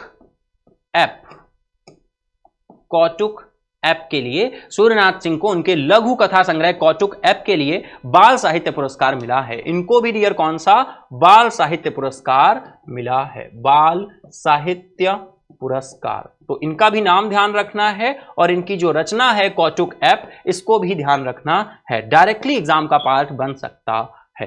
ठीक है, डेप्थ में क्वेश्चन आएगा तो पूछा जाएगा। ठीक है, चलिए नेक्स्ट चीज चलते हैं। बिल्कुल नोट करते चलिएगा, स्क्रीनशॉट लेते चलिएगा। यार बहुत सारी न्यूज़ हमको डिस्कस करनी है, तो इस वजह से हम थोड़ा सा आपका किसमें स्पीड में होंगे, लेकिन हाँ सारी चीज़ें आपको आई होप क्लियर हो रही होंगी, क्रिस्टल क्लियर होंगी जैसी मैं आशा करता हूँ। ठीक है, चलिए नेक्स्ट चीज अगर हम चलें तो यार बात हो रही है अनिरुद्ध कैनिसेट्टी की। अनिरुद्ध कैनिसेट्टी की, भाई ये किस तरह से कनेक्ट होंगे, चलिए देखते हैं फटाफट से। अनिरुद्ध कैनिसेट्टी, अनिरुद्ध कैनिसेट्टी को उनके काम यानी लॉर्ड्स ऑफ द डेक्कन, इनकी जो रचना है वो क्या है, lords of the Deccan, lords of the Deccan, southern India, इतना बड़ा नहीं, आप थोड़ा सा नाम ध्यान रखेंगे तो फाइनली आप गेस कर लेंगे। Southern India from Chalukyas to Cholas, Chalukyas and Cholas. ठीक है, चालुक्यास एंड चोलास, ये इनकी रचना है ना, के लिए युवा पुरस्कार इनको मिलेगा। कौन सा पुरस्कार मिला है इनको युवा पुरस्कार मिला है डियर, युवा पुरस्कार इनकी इस रचना के लिए इनको मिला है, युवा पुरस्कार मिलेगा। जबकि अतुल कुमार रॉय, एक और नाम आ रहा है डियर निकलकर, है ना, एक ये नेम हो गया अनिरुद्ध कैनिसेट्टी और एक नाम आ रहा है अतुल कुमार जी का, तो इनका भी नाम बिल्कुल हम ले लेते हैं। अतुल कुमार जी की बात करें तो अतुल कुमार जी की बात करें तो अतुल कुमार राय जी को यहां पर, अतुल कुमार राय को उनके उपन्यास, इनका नॉवेल है और इस नॉवेल का नाम क्या है, बिल्कुल इंपॉर्टेंट रहेगा, चांदपुर की चंदा, चांदपुर की चंदा, चांदपुर की चंदा, ये इनका नॉवेल है। इसके लिए इनको हिंदी भाषा श्रेणी के में पुरस्कार दिया जाएगा, हिंदी भाषा श्रेणी में इनको पुरस्कार दिया जाएगा, हिंदी भाषा श्रेणी में, हिंदी लैंग्वेज कैटेगरी में इनको ये प्राइज दिया जाएगा, हिंदी लैंग्वेज कैटेगरी में ये अवार्ड दिया जाएगा। ठीक है डियर, आई होप बिल्कुल इतना पॉइंट क्लियर होगा आपको। ये युवा पुरस्कार की बात हो रही है, अनिरुद्ध कैनिसेट्टी और अतुल कुमार राय जी का नाम निकलकर आ रहा है। आई होप बिल्कुल इतना क्लियर है। चलिए फटाफट से हम लोग चलते हैं नेक्स्ट पॉइंट की तरफ। Next point as a information है, केवल आपको केवल देखना है क्या लिखा हुआ है, the recipients of for Manipuri and Maithili and Sanskrit category of युवा पुरस्कार। भाई रेसिपिएंट्स जो हैं यहां पर, यह युवा पुरस्कार की मणिपुरी, मैथिली और संस्कृत श्रेणियों के साथ साथ मणिपुरी के लिए बाल साहित्य पुरस्कार प्राप्तकर्ताओं की घोषणा बाद में की जाएगी। जो हमने स्टार्टिंग में ही आपको बताया, टोटल 22 हैं, लेकिन अभी डिक्लेयर कितने किए गए हैं, 20 डिक्लेयर किए गए।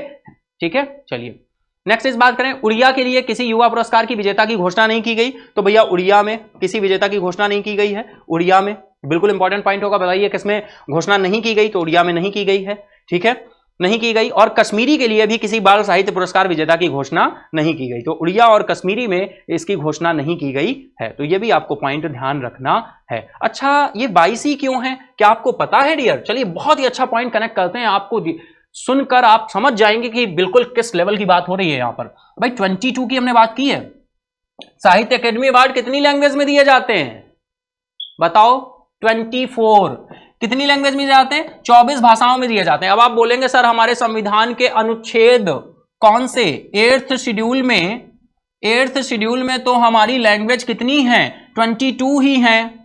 जी हाँ डियर, आपके हमारे संविधान के अनुच्छेद में 22 भाषाएं हैं 8वीं अनुसूची में जिनकी बात की गई है। पहले ये मूल रूप से कितनी थी? 16 थी, बाद में बढ़ाकर 22 कर दी गई, लेकिन साहित्य अकादमी पुरस्कार 24 भाषाओं में दिए जाते हैं। अब यहां पर बहुत इंपॉर्टेंट क्वेश्चन बनता है, बताइए दो कौन सी ऐसी लैंग्वेज हैं जिनमें जो हमारे संविधान की अनुसूची में नहीं है लेकिन उनमें साहित्य अकादमी अवार्ड दिया जाता है। बहुत बार यह क्वेश्चन आपका सिविल सर्विसेज की बात करें, एसएससी के एग्जाम्स की बात करें एंड अदर एग्जाम्स में पूछा गया है। कौन सी दो लैंग्वेज हैं? तो डियर वो बहुत ही प्यारी सी दो लैंग्वेज हैं। एक है आपकी राजस्थानी और दूसरी है आपकी कौन सी? इंग्लिश, जो कि हमारे संविधान की 8वीं अनुसूची में शामिल नहीं है, लेकिन साहित्य अकादमी उनमें उन भाषाओं में भी अवार्ड प्रदान करता है। इतना आपको बिल्कुल क्लियर होगा। आप समझ पा रहे होंगे कि यहां पर 8वीं अनुसूची की बात हो गई, 22 भाषाओं की बात हो गई, मूल रूप से कितनी थी? 16 थी। ये सारे क्वेश्चंस फॉर्मेट बनते हैं कि बताइए हमारे संविधान की 8वीं अनुसूची में मूल रूप से कितनी भाषाएं थी? 16। अब कितनी है? 22। साहित्य अकादमी अवार्ड कितनी भाषाओं में दिए जाते हैं? 24। कौन सी ऐसी दो भाषाएं हैं जो हमारे संविधान की अनुसूची में नहीं है लेकिन साहित्य अकादमी अवार्ड दिए जाते हैं? क्वेश्चंस का बंच बना के दे देंगे, Rajasthani plus Odia, English plus Odia, Rajasthani plus English. तो जहां पर राजस्थानी प्लस इंग्लिश होगा वही आपका राइट आंसर होगा। आई होप इतना आप समझ पा रहे होंगे। अगर इतना समझ पा रहे हैं तो बिल्कुल लिख दीजिए क्या? लिख दीजिए क्या? बहुत ही अच्छा सा कोई वर्ड लिखिए जो कि मैं देखूं कमेंट बॉक्स, तो मैं क्या हो जाऊं? इंस्पायर हो जाऊं, मोटिवेट हो जाऊं। ठीक है, बिल्कुल, क्योंकि आप, मेरा मोटिवेशन कौन है? आप। और आपको मोटिवेट करने का या आपको इंस्पायर करने का काम किसका है? आपको ऐसे फैक्ट देकर कनेक्ट करके कि जिससे आपको ऐसा लगे कि ये तो बहुत ही आसान है, जस्ट अमेजिंग, जस्ट इंटरेस्टिंग, और आप कनेक्ट कर पाएं। और अगर आपके लिए ये इंटरेस्टिंग सब्जेक्ट नहीं है तो आपका सबसे इंटरेस्टिंग और फेवरेट सब्जेक्ट हो जाए। ठीक है डियर, चलिए। और जो इंटरेस्टिंग होता है वो हमारे लिए खेल हो जाता है, खेल खेल में उन चीजों को हम सीख जाते हैं। तो चलिए बिल्कुल हम लोग चलते हैं फटाफट से नेक्स्ट हम बात करें। बिल्कुल डियर, बहुत ही इंपॉर्टेंट न्यूज निकल कर आ रही है। ए.के. भट्टाचार्य जी की बात हो रही है और इन्होंने एक नई बुक लिख डाली। जो कि बहुत ही इंपॉर्टेंट, और डियर आप यहां पर देख रहे हैं ये साइन बना है रुपी का। तो ए.के. भट्टाचार्य जी के द्वारा एक नई बुक लिखी गई जिसका नाम है फाइनेंस मिनिस्टर ऑफ इंडिया। और डियर अगर हम बात करें इस फाइनेंस मिनिस्टर ऑफ इंडिया की जो बुक है, इसमें क्या है? इसमें क्या बुक में है डियर? जब भारत आजाद हुआ, आफ्टर इंडिपेंडेंस के बाद 30 साल तक, 30 इयर्स तक जो हमारे फाइनेंस मिनिस्टर रहे हैं, उन्होंने किस तरह से देश को लेकर चले, फाइनली उसकी बात यहां पर की गई है। 30 सालों तक देश को कैसी दिशा दी गई, देश की इकोनॉमी को, उसकी बात यहां पर की है इस बुक में। और ये की है ए.के. भट्टाचार्य जी ने। इनका नाम आपको ध्यान रखना है, India's finance ministers former independence to emergency, यानी इंडिपेंडेंस से लेकर इमरजेंसी तक की बात की गई है। यानी 1947 से 1947 टू 1977, 1947 से 1977। और डियर मैं इस सेशन की बात करूं तो ये सेशन जो मॉर्निंग करंट अफेयर 7 AM का है, ये सेशन किसी एक एग्जाम को फोकस नहीं करता, ये ओवरऑल करंट अफेयर्स को फोकस करता है, ये ओवरऑल हर एग्जाम को फोकस करता है। और कोई भी ऐसा एग्जाम नहीं जहां करंट अफेयर नहीं आता, चाहे वो banking, SSC, railway, civil services, है ना, कोई भी एग्जाम हो, एनीथिंग एल्स, है ना। 47 से 77 यानी आफ्टर इंडिपेंडेंस से इमरजेंसी तक की बात को यहां पर किया गया है। जो भी हमारे फाइनेंस मिनिस्टर रहे हैं उन्होंने किस तरह से किया वो यहां पर बात की गई है इस बुक में। ठीक है, चलिए कुछ और पॉइंट कनेक्ट करते हैं फटाफट से। ए.के. भट्टाचार्य ने भारत के वित्त मंत्री स्वतंत्रता से आपातकाल तक नामक एक पुस्तक लिखी है। तो बिल्कुल यार आप कनेक्ट कर लीजिएगा। ठीक है, ये तो बहुत ही सिंपल है, आप कनेक्ट कर पाएंगे। यहां पर नाम लिख लीजिएगा भाई, ए.के. भट्टाचार्य जी, है ना। और यहां पर आप क्या लिख देंगे? यहां पर बुक का नाम लिख देंगे क्या? Finance ministers of India. ठीक है, फाइनेंस मिनिस्टर्स ऑफ इंडिया। और यहां पर क्या लिखोगे भाई? यहां पर लिख देना 1947 टू 1977 आफ्टर इंडिपेंडेंस। ठीक है, चलिए चलते हैं नेक्स्ट इज। यह पुस्तक भारत के वित्त मंत्रियों की भूमिका पर प्रकाश डालती है। एज अ डिस्कशन के लिए स्लाइड ऐड की गई है, यहां पर कुछ भी ऐसा पॉइंट नहीं है, अगर है तो हम देखते हैं। बिल्कुल वित्त मंत्रियों की भूमिका पर प्रकाश डालती है जिन्होंने आजादी के बाद के पहले 30 वर्षों में देश की अर्थव्यवस्था को आकार दिया, जैसा कि हमने आपको स्टार्टिंग में ही बताया। इसमें 1947 से 77 तक की अवधि शामिल है। चलिए चलते हैं next is the book is published by penguin business के द्वारा इसको प्रिंट किया गया है। Imprint of the penguin random house के द्वारा ये बुक क्या की गई है, प्रकाशित की गई है, पेग्विन बिजनेस द्वारा प्रकाशित की गई है। ये भी पॉइंट आपको ध्यान रखना है, पेग्विन बिजनेस है ना, पेग्विन बिजनेस। नेक्स्ट इज बात करें डियर भट्टाचार्य जी की अगर हम, तो बिजनेस स्टैंडर्ड के संपादकीय निदेशक हैं भाई, एडिटोरियल डायरेक्टर हैं ये, कोई आम व्यक्ति नहीं है, एडिटोरियल डायरेक्टर रहे हैं ये, है ना, किसके, बिजनेस स्टैंडर्ड के एडिटोरियल डायरेक्टर हैं। बिजनेस स्टैंडर्ड जहां से न्यूज लेकर आते हैं, आपको बताते हैं ना कि हम PIB, the Hindu, all India radio and business standard and other sources से सेलेक्टेड न्यूज कलेक्ट करके कंपाइल की जाती है ना, यही तो मैं बोलता हूं ना। तो बिजनेस स्टैंडर्ड के एडिटोरियल डायरेक्टर रहे हैं कौन, भट्टाचार्य जी, है ना। बहुत अच्छा एक्सपीरियंस है इनके पास, वाइड एक्सपीरियंस है, एनालिसिस है किसका, इकोनॉमिक अफेयर्स का, तभी तो इन्होंने बुक लिख पाई है। He has previously served as the editor of Pioneer and Business Standard। ये पहले पायनियर के लिए और बिजनेस स्टैंडर्ड के संपादक के रूप में भी इन्होंने काम कर चुके हैं। ये इनसे रिलेटेड जो ए के भट्टाचार्य जी हैं, इनसे रिलेटेड ये पॉइंट हमारे लिए एज अ इंफॉर्मेशन क्या हो जाएगा, इंपॉर्टेंट हो जाएगा। ठीक है डियर, चलिए इसी के साथ चलते हैं नेक्स्ट डियर, बहुत ही इंपॉर्टेंट देखिए न्यूज आ रही है फाइनली। यहां पर बात क्या हो रही है आप देख पा रहे हैं, बिल्कुल ये एक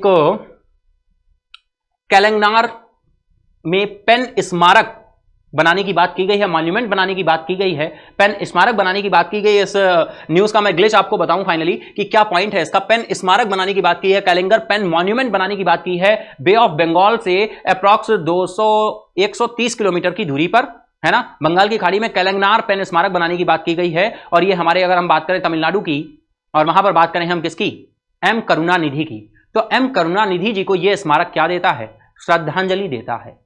ठीक है, एम करुणानिधि को ये श्रद्धांजलि देता है, जिनका डेथ हो चुकी है, जिनकी अप्रॉक्स 2019 में इनकी डेथ हुई थी, है ना। एम करुणानिधि जी की कैसे ये न्यूज कनेक्ट होगी, बहुत सारे डिटेलिंग पॉइंट्स फाइनली हम लोग देखने वाले हैं, है ना। केंद्रीय पर्यावरण मंत्रालय ने बंगाल की खाड़ी में कैलेंगनार पेन स्मारक के लिए अंतिम मंजूरी दे दी है, लेकिन इसमें बहुत सारी कंडीशंस हैं, है ना, वो सारी कंडीशंस हम देखेंगे। ये जैसे आपको दिख रहा है एज इट इज, ऐसे ही स्मारक ये बनाया जाएगा और फाइनली ये श्रद्धांजलि देता है किसको, एम करुणानिधि को। कैसे देता है, सारे पॉइंट और फैक्ट कनेक्ट करते हुए चलेंगे। तो चलिए फटाफट से डियर चलते हैं, है ना। कैलेंगनार में ये बनेगा पेन स्मारक और फाइनली बंगाल की खाड़ी में कैलेंगनार पेन स्मारक के लिए अंतिम मंजूरी दे दी गई है। ठीक है, चलिए फर्स्ट इज, केंद्रीय पर्यावरण मंत्रालय ने चेन्नई में मरीन समुद्र तट पर, है ना, सबसे पहले आ रही है union ministry of environment, union ministry of environment ने ग्रांट किया है किसको, CRZ को। CRZ क्या है डियर, बिल्कुल ध्यान रखना, coastal regulation zone. Coastal regulation zone ने क्लियरेंस दे दिया है विद 15 कंडीशंस, 15 शर्तों के साथ, for the Tamil Nadu government. Tamil Nadu government को ये 15 शर्तों के साथ प्रपोजल दे दिया गया है ना, क्लियरेंस दे दिया गया है। Proposal to the construct the Muthamizh Arignar doctor Kalaignar pen monument बनाया जाएगा, pen monument in the bay of Bengal of the Marina beach in Chennai. ठीक है डियर, चलिए देखते हैं नेक्स्ट पॉइंट की तरफ चलते हैं। तो डियर कुछ इस तरह से आपको दिखेगा, पिक्चर्स में आप देख पा रहे होंगे। नेक्स्ट इज, अगर हम बात करते हैं तो कुछ पॉइंट्स देख लेते हैं भाई। फर्स्ट इज देखिए, जो पेन मॉन्यूमेंट है डियर, ये कितना, इसकी हाइट कितनी है, पेन मॉन्यूमेंट जो इसकी हाइट है, बिल्कुल इंपॉर्टेंट है हमारे लिए, हाइट 30 मीटर। अगर हम बात करें डियर कितने एरिया में ये फैला हुआ है, तो 8551 स्क्वायर मीटर, ये इसका टोटल एरिया है। ठीक है, फिर डियर बात करें, ये जो ब्रिज बनेगा फाइनली, है ना, इसमें 7 मीटर वाइड ब्रिज है, वाइड 7 मीटर वाइड ब्रिज है।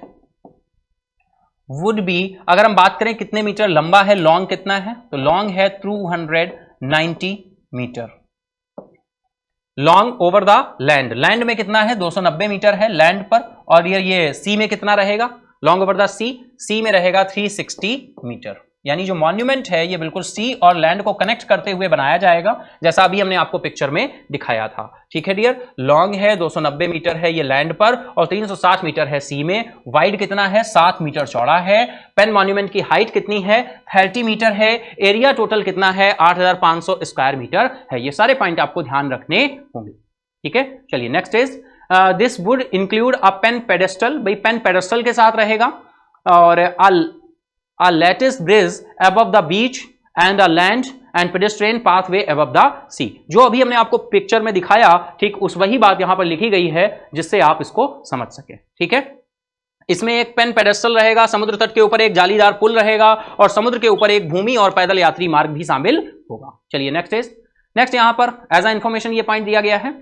सीआरजेड ने क्लियरेंस दे दिया है, मंजूरी दे दी है। Provide based on the recommendation of the expert appraisal committee के द्वारा ये दिया गया है।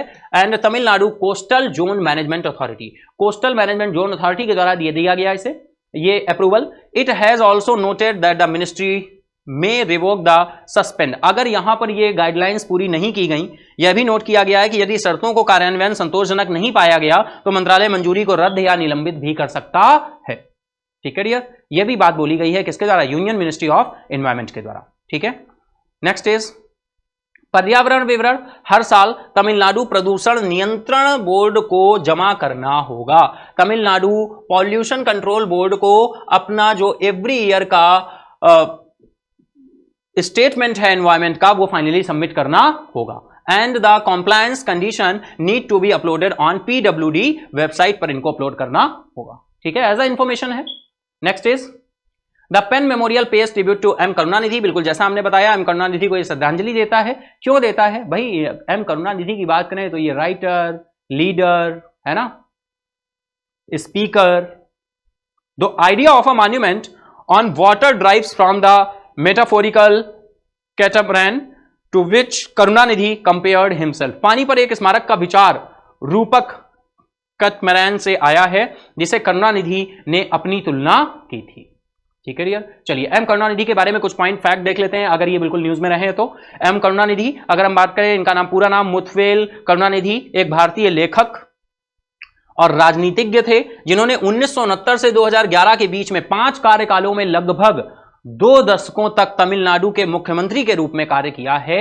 ये तमिलनाडु के 5 बार मुख्यमंत्री बने हैं। ठीक है, कुछ और पॉइंट देखते हैं फटाफट।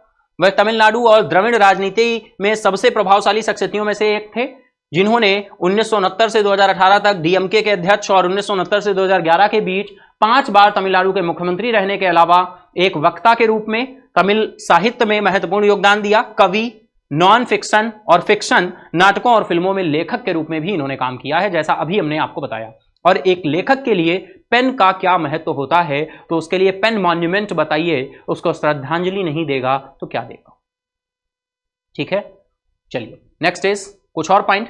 कलम के आकार का स्मारक कविता और साहित्य, ईसाई संगीत, थिएटर उनके योगदानों को दर्शाता है जो प्राचीन और समकालीन तमिल और तमिल दोनों के तीनों मूलभूत क्या हैं? स्तंभ हैं। नेक्स्ट इज करुणानिधि ने तमिल दिलों पर राज किया और फाइनली कलम का उपयोग करते हुए एक जन नेता के रूप में विकसित हुए थे जो उनकी सबसे बड़ी प्रतिभा और कौशल का प्रतीक था। इसी के साथ चलते हैं डियर नेक्स्ट न्यूज की तरफ। नेक्स्ट न्यूज आ रही है बिल्कुल हॉकी मध्य प्रदेश। हॉकी मध्य प्रदेश ने विन किया है hockey India junior main national championship. Hockey India junior main national championship win कर ली है हॉकी मध्य प्रदेश ने। Hockey India junior mains national championship. चलिए कनेक्ट करते हैं न्यूज को। कैसे कनेक्ट करेंगे? Hockey India junior, hockey India junior main national championship. ठीक है, मेन नेशनल चैंपियनशिप किसने विन की है डियर? ये विन किया है हॉकी मध्य प्रदेश ने। हॉकी मध्य प्रदेश ने, ठीक है, हॉकी मध्य प्रदेश ने ये विन किया है डियर। ये कहां पर खेला गया था ये खेल, है ना? ये किस मैदान में हुआ है? हॉकी मध्य प्रदेश ने प्रतिष्ठित बिरसा मुंडा हॉकी स्टेडियम में। Birsa Munda hockey stadium, Birsa Munda hockey stadium, Birsa Munda hockey stadium, है ना। बिरसा मुंडा हॉकी स्टेडियम में फाइनल में हॉकी चंडीगढ़ को हराकर, यानी हॉकी चंडीगढ़ सेकंड प्लेस पर रहा है।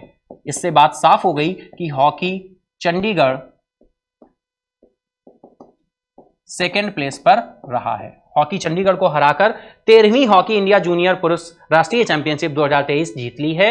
13वें नंबर की है, तो ये 13th hockey India junior main championship, main national championship जो है हॉकी मध्य प्रदेश ने विन कर ली है। आई होप सीधा सा पॉइंट है, आपको कनेक्ट करना है, ठीक है। चलिए नेक्स्ट इज हॉकी हरियाणा ने डिफीट किया है हॉकी एसोसिएशन ऑफ उड़ीसा को, यानी थर्ड प्लेस पर हॉकी हरियाणा रहा है।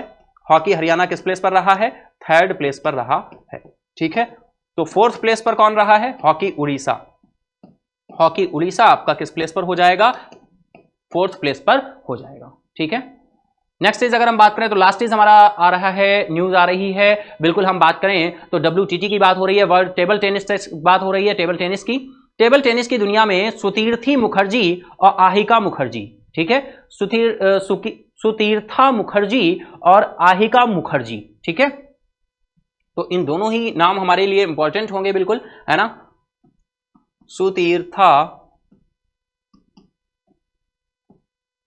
सुतीर्था और इसके बाद में आहिका मुखर्जी,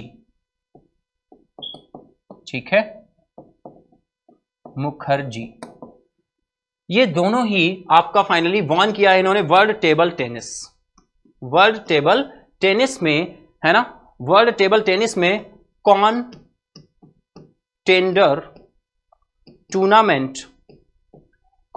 टूर्नामेंट जो कि ट्यूनिस में हुआ, फाइनली इन्होंने, ठीक है, ये विन कर लिया है ना। वुमेन्स डबल है और फाइनली इन्होंने किसको हराया है? तो इन्होंने जापानी जोड़ी को हराया है, जापानी जोड़ी को हराया है। और जापानी जो जोड़ी है उसमें जापान स्पेयर में आपके नेम निकल कर आ रहे हैं, Miu Kihara and Miwa Harimoto,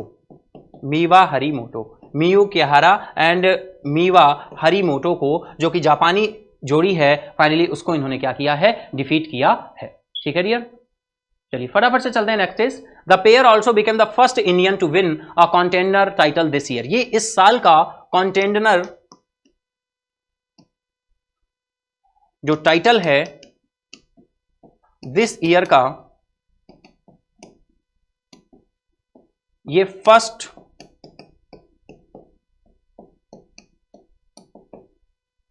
India की विन है, फर्स्ट इंडिया की विन है, इस वजह से ये और इंपॉर्टेंट हो जाता है, ठीक है। नेक्स्ट इज अगर हम चलें डियर तो यहां पर देखिए नाम आ रहा है मनिका बत्रा, बिल्कुल हमें ये ध्यान रखना है, ये भी टेबल टेनिस प्लेयर हैं, इस वजह से ये नाम आ गए हैं यहां पर, है ना। मनिका बत्रा एंड जी साथियान,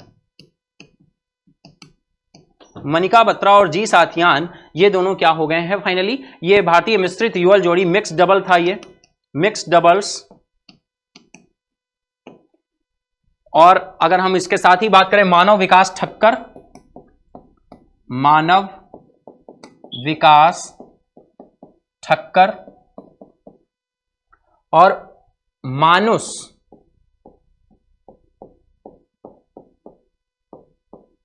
उत्पालभई, ये मिक्स डबल्स था। और ये फाइनल आपका men's loss their respective significant matches, इन्होंने भी हार का सामना किया है, ठीक है। मनिका बत्रा और जी साथियान की भारतीय मिश्रित युगल जोड़ी ने मिक्स डबल्स की जोड़ी के साथ साथ मानव विकास ठक्कर और मानुस उत्पल शाह की पुरुष युगल जोड़ी ने मेंस डबल्स ने भी, मेंस डबल और आपका मिक्स डबल्स सेमीफाइनल मैच में ही क्या हो गए हैं? हार गए हैं। लेकिन यहां पर देखो मैंने डिस्कस क्यों किया कि आपको दोनों के नाम यहां पर पता होने चाहिए। मनिका बत्रा टेबल टेनिस से बिलोंग करती हैं, जी साथियान टेबल टेनिस से बिलोंग करते हैं, मानव विकास ठक्कर आपके टेबल टेनिस से, और ये जो नाम आ रहा है ये भी आपका इसी से बिलोंग करते हैं, ठीक है डियर। आई होप बिल्कुल इतना क्लियर होगा। चलिए इसी के साथ हम लोग चलते हैं अपने स्टैटिक पार्ट की तरफ। तो बिल्कुल स्टैटिक जीके को हम स्टार्ट करते हैं। स्टैटिक जीके में आज हम आपके लिए लेकर आए हैं सुकन्या समृद्धि योजना। सुकन्या समृद्धि योजना की बात करें तो यह लॉन्च कब हुई है? 22 जनवरी 2015, 22 जनवरी 2015 को लॉन्च की गई। लॉन्चिंग किसके द्वारा? प्राइम मिनिस्टर नरेंद्र मोदी जी के द्वारा की गई है। मिनिमम डिपॉजिट पर ईयर आप कितना कर सकते हैं? 250 रुपी, है ना। मिनिमम डिपॉजिट पर ईयर आप 250 रुपी कर सकते हैं, 250 रुपए। Then amount in multiple of 100 rupee के मल्टीप्लाइज में कर सकते हैं। Can be deposited thereafter, है ना। 100 रुपी के मल्टीप्लाइज में आप डिपॉजिट कर सकते हैं। मिनिमम आप कर सकते हैं पर ईयर 250 रुपए 100 रुपी के मल्टीप्लीकेशन में। लॉन्च हुई 22 जनवरी 2015 को, प्राइम मिनिस्टर जी के द्वारा लॉन्च की गई है। नेक्स्ट इज कुछ और पॉइंट देखें। मैक्सिमम डिपॉजिट कितना कर सकते हैं? 1,50,000, 1,50,000 रुपए आप मैक्सिमम डिपॉजिट कर सकते हैं। डियर, इसके साथ ही हम बात करें यहां पर अकाउंट कौन ओपन कर सकता है, तो खाता कौन खोल सकता है? बालिका की ओर से एक कानूनी अभिभावक, यानी who can open the account? A legal guardian on a behalf of a girl child, यानी जिसको गर्ल चाइल्ड है फाइनली वो ये अकाउंट ओपन कर सकते हैं। एक साल में मैक्सिमम डिपॉजिट कर सकते हैं 1.5 लाख, मिनिमम डिपॉजिट कर सकते हैं 250 रुपी, और 100 रुपी के मल्टीप्लाइज में इसको डिपॉजिट कर सकते हैं। नेक्स्ट इज प्रति बालिका केवल एक खाता, यानी ओनली वन अकाउंट पर girl child. Account can be open for a maximum of 2 girls, यानी 2 गर्ल्स तक आप अकाउंट ओपन कर सकते हैं। Children, 2 girl children in 1 family, एक फैमिली के लिए। ठीक है डियर। अगर हम सुकन्या समृद्धि योजना के इंटरेस्ट रेट की बात करें तो प्रेजेंट टाइम इंटरेस्ट रेट यहां पर 8% है। Sukanya Samriddhi account will be open any time between birth of girl, है ना। गर्ल का जब बर्थ हुआ, birth girl child till she attain the age of 10 years, यानी उसके 10 साल होने तक फाइनली आपको अकाउंट ओपन करा लेना चाहिए। सुकन्या समृद्धि खाता बालिका के जन्म से लेकर उसके 10 वर्ष की आयु तक किसी भी समय खोला जा सकता है। आई होप इतना पॉइंट आपको क्लियर होगा। ये डियर हमारा था स्टैटिक का पार्ट। तो चलिए फटाफट से हम लोग चलते हैं क्वेश्चन आंसर की तरफ, जैसा कि आप जानते हैं। बिल्कुल, तो चलिए शुरू करते हैं क्वेश्चन आंसर का सिलसिला। स्कोर नहीं, लर्निंग इंपॉर्टेंट है। First question is deputy governor के रूप में नियुक्ति से पहले स्वामीनाथन जानकीरमन किस पद पर थे? Prior to his appointment as deputy governor, Swaminathan Janakiraman held the position of. Options दिए हुए हैं। Option A chief executive officer of NPCI, chairman of bank of Bhutan, managing director of state bank of India, director of Jio payment bank. तो time start now, फटाफट से answer करेंगे। चले right answer की तरफ। तो यहां पर राइट आंसर आपका हो जाएगा managing director of state bank of India. Option C is right now. और बिल्कुल आप चेक करते रहेंगे आपके कितने क्वेश्चन सही हुए। बाद में आप कमेंट बॉक्स में बताएंगे कि कितने आंसर सही हुए। सर मेरे क्वेश्चन सही हुए हैं 8, है ना, 8/10, 9/10, 10/10, है ना। इस तरह से आपको कमेंट बॉक्स में बताना है। नेक्स्ट क्वेश्चन आ रहा है, who inaugurated the 3-day national yoga olympiad? 3 दिवसीय राष्ट्रीय योग ओलंपियाड का उद्घाटन किसने किया? यहां पर उद्घाटन पूछा गया है। ऑप्शन है prime minister Narendra Modi, president Ramnath Kovind, governor Mangubhai Patel, chief minister of Madhya Pradesh. तो time start now.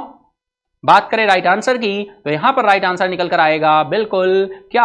Governor Mangubhai Patel. Option C is the right now.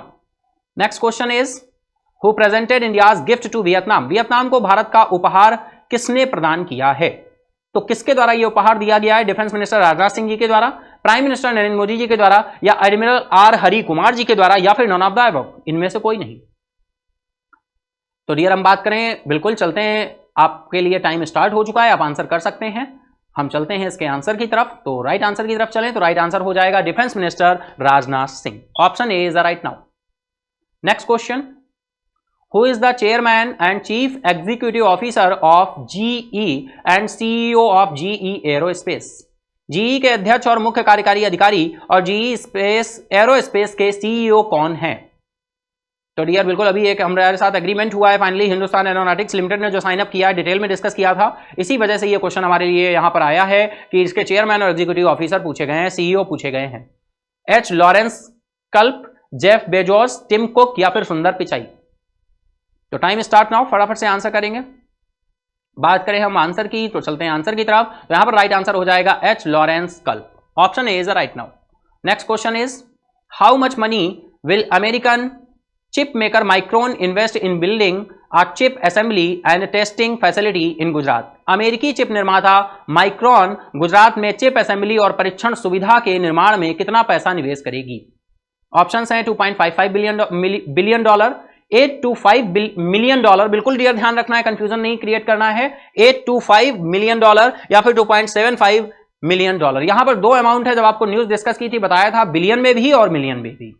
क्या सही है वो आपको चेक करना है, मिलियन में सही है या बिलियन में, और अगर मिलियन में है तो क्या, बिलियन में है तो क्या। चलिए चलते हैं बिल्कुल राइट आंसर की तरफ, आप लोग आंसर करेंगे फटाफट। चले राइट आंसर की तरफ, तो राइट आंसर हो जाएगा $825 मिलियन। ठीक है डियर, तो 825 मिलियन है। अब बिलियन में क्या है ये आपको ध्यान रखना है। ठीक है डियर, चलिए इसी के साथ चलते हैं नेक्स्ट क्वेश्चन की तरफ। Who publish the global liability index 2023, global liability index 2023 को कौन प्रकाशित करता है। ऑप्शंस हैं United Nations, world bank, economic intelligence unit of economist, या फिर international monetary fund. Time start now, फटाफट से आंसर करेंगे। चलें आंसर की तरफ, तो राइट आंसर हो जाएगा economic intelligence unit of economist. ठीक है डियर, इसके लास्ट क्वेश्चन में हमने बिल्कुल टिक कर दिया है डियर, एक बार बिल्कुल हाँ कर दिया है। चलिए चलते हैं नेक्स्ट क्वेश्चन की तरफ।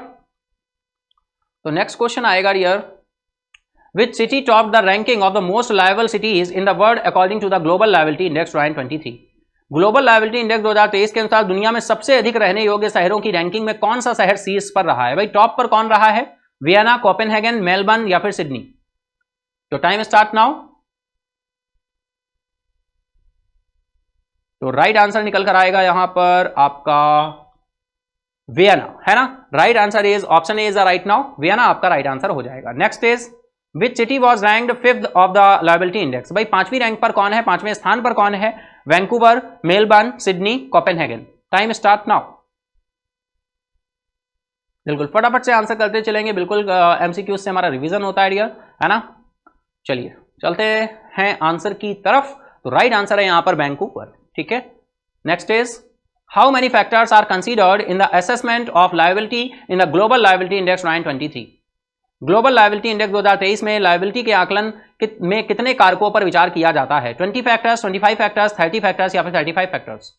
टाइम स्टार्ट नाउ, फटाफट से आंसर करेंगे डियर। अगर हम चले यहां पर राइट आंसर की तरफ, तो राइट आंसर क्या हो जाएगा, टाइम अप। राइट आंसर हो जाएगा आपका 30 फैक्टर्स को यहां पर ध्यान दिया जाता है। Next is and last is question, which category is not included in the assessment of liability. रहने की योग्यता के मूल्यांकन में कौन सी श्रेणी शामिल नहीं है। ऑप्शन ए है stability, health care, culture and environment, employment opportunities. Time start now, फटाफट से आंसर करेंगे। अगर ये हम देखें तो यहां पर राइट आंसर निकल कर आएगा क्या, चलते हैं राइट आंसर की तरफ। Time up. Right is employment opportunity, ये आपका राइट आंसर हो जाएगा। रहने योग्य मूल्यांकन में इस श्रेणी को शामिल नहीं किया गया है। Stability, health care, culture and environment, है ना, ये तीनों ही आपके राइट हैं। एम्प्लॉयमेंट अपॉर्चुनिटी नहीं होगा। तो ये था डियर हमारे क्वेश्चन आंसर्स का सिलसिला। अब हम चलते हैं लास्ट डे के क्विज आंसर की तरफ। तो हमारी क्विज का आंसर क्या था, आंसर बी, भुवनेश्वर। ठीक है, ये हमारा क्वेश्चन था लास्ट डे का। The first ever Khelo India tribals sports festival concluded recently in which city. तो ऑप्शन ए था संबलपुर, भुवनेश्वर, अंगुल या फिर रायगढ़। तो डियर यहां पर राइट आंसर हमारा क्या था, भुवनेश्वर आपका राइट आंसर था। ठीक है डियर, तो एक्सप्लेनेशन दिया हुआ है, फाइनली आप इसको पीडीएफ में जाकर देख सकते हैं बहुत ही आसानी के साथ। चलिए चलते हैं हम अपने विनर की तरफ। विनर आप सभी हैं, लेकिन रिकॉग्निशन किसको मिल रहा है फाइनली हमें देखना बहुत जरूरी है। तो आज के हमारे फर्स्ट विनर हैं, 4 पार्टिसिपेंट्स हैं जो फर्स्ट प्लेस पर कंसीडर किए गए हैं। अगर हम डियर बात करें तो सारे ही सारे नाम आपने सुने होंगे। बिल्कुल पहले नंबर पर आपके यहां पर 4 पार्टिसिपेंट्स हैं। कौन कौन से 4 पार्टिसिपेंट्स हैं डियर, तो चलिए फटाफट से हम देख लेते हैं। यहां पर फर्स्ट इज आपका नाम आ रहा है श्यामोलिमा फूकन। श्यामोलिमा फूकन नाम है, श्यामोलिमा फूकन शामिल हैं। सुरभि प्रिंसी शामिल हैं, सुरभि सिन्हा, सुरभि प्रिंसी, सुरभि सिन्हा, श्यामोलिमा फूकन और राहुल कुमार। ये 4 पार्टिसिपेंट्स हैं जो आज के हमारे फर्स्ट विनर हैं। कॉन्ग्रेट्स डियर, बहुत अच्छे, वेरी गुड। इसी तरह से आप क्वेश्चंस के आंसर करते रहें, अपनी स्टडी को एंजॉय करते रहें। चलते हैं नेक्स्ट विनर की तरफ, सेकंड विनर की तरफ। तो आज के हमारे सेकंड विनर में 3 पार्टिसिपेंट्स हैं जो यहां पर निकल कर आए हैं। 3 पार्टिसिपेंट्स में नाम किसका किसका है, पहले आपके नाम 3 नेम्स हैं यहां पर, श्वेता राय, है ना, श्वेता राय, नाव्या सिन्हा और रंजना चंद्रा। ठीक है, श्वेता राय, नाव्या सिन्हा और रंजना चंद्रा, ये हमारे सेकंड विनर है डियर। कॉन्ग्रेट्स, बहुत अच्छे, वेल डन। तो ये हमारे सेकंड विनर है। इसी तरह से आप फाइनली कनेक्ट रहें और फाइनली आंसर्स करते रहें और अपनी स्टडी को एंजॉय करें। नेक्स्ट इज थर्ड विनर की बात करें तो हमारी थर्ड विनर है पूजा जंगिड। पूजा जंगिड हमारे थर्ड विनर हैं आज की, और इन्होंने बिल्कुल राइट आंसर किया है। ठीक है डियर, तो ये हमारे फर्स्ट, सेकंड और थर्ड विनर थे। हम बात करें वॉलंटियर में, तो वॉलंटियर में नाम आया है सीनू तिवारी का। इन्होंने भी बिल्कुल राइट आंसर किया है और ये भी वॉलंटियर है डियर। कॉन्ग्रेट्स, बहुत अच्छे। फर्स्ट, सेकंड और थर्ड विनर और वॉलंटियर जो भी हैं हमारे डियर, कॉन्ग्रेट्स, बहुत अच्छे। और इसके अलावा भी आप जिन भी लोगों ने आंसर किया, बहुत अच्छे डियर, कॉन्ग्रेट्स। स्टडी को एंजॉय करें और फाइनली कनेक्ट करते हुए अपनी स्टडी को और भी इंटरेस्टिंग बनाने की कोशिश करें। तो चलिए बिल्कुल अब हम चलते हैं फटाफट से अपने क्विज के आंसर क्वेश्चन की तरफ। आज का क्विज क्वेश्चन क्या कहता है, तो चलिए हम देखते हैं आज के क्विज क्वेश्चन को। ठीक है, तो बिल्कुल जस्ट इज आज का क्विज क्वेश्चन है ये, according to RBI data at what rate did the outstanding portfolio under education loan grow in the year 2022 and 23? According to RBI data, at what RBI did the outstanding portfolio under education loans grow in the year 2022 and 23? Option A 25%, option B 17%, option C 23%, option D 34%। जो भी new year है मैं बता दूं, ये जो किस question है आज का, सेशन इंडअप होने का इंतजार करिए, और सेशन इंडअप होते ही मेन कमेंट बॉक्स में जो सबसे पहले आंसर करेगा वो हमारा फर्स्ट विनर होगा, सेकंड टाइम करेगा सेकंड विनर। जिसका कमेंट जिस सीरियल से आएगा वो उसी तरह से फर्स्ट, सेकंड, थर्ड और वॉलंटियर में कंसीडर किया जाएगा। ठीक है डियर, तो आई होप बिल्कुल आज का सेशन आपने एंजॉय किया है। अगर आपने आज का सेशन एंजॉय किया है तो फटाफट से लाइक करें, अपने फ्रेंड्स के साथ, दोस्तों के साथ शेयर करना ना भूलें, और अगर अभी तक आपने चैनल को सब्सक्राइब नहीं किया है तो फटाफट से चैनल को सब्सक्राइब कर लें। पीडीएफ के लिए डिस्क्रिप्शन बॉक्स में आपको पीडीएफ का लिंक मिलेगा, वहां से आप पीडीएफ को जाकर डाउनलोड कर सकते हैं। आई होप बिल्कुल आपने सेशन को एंजॉय किया होगा। Thank you everyone, goodbye and take care.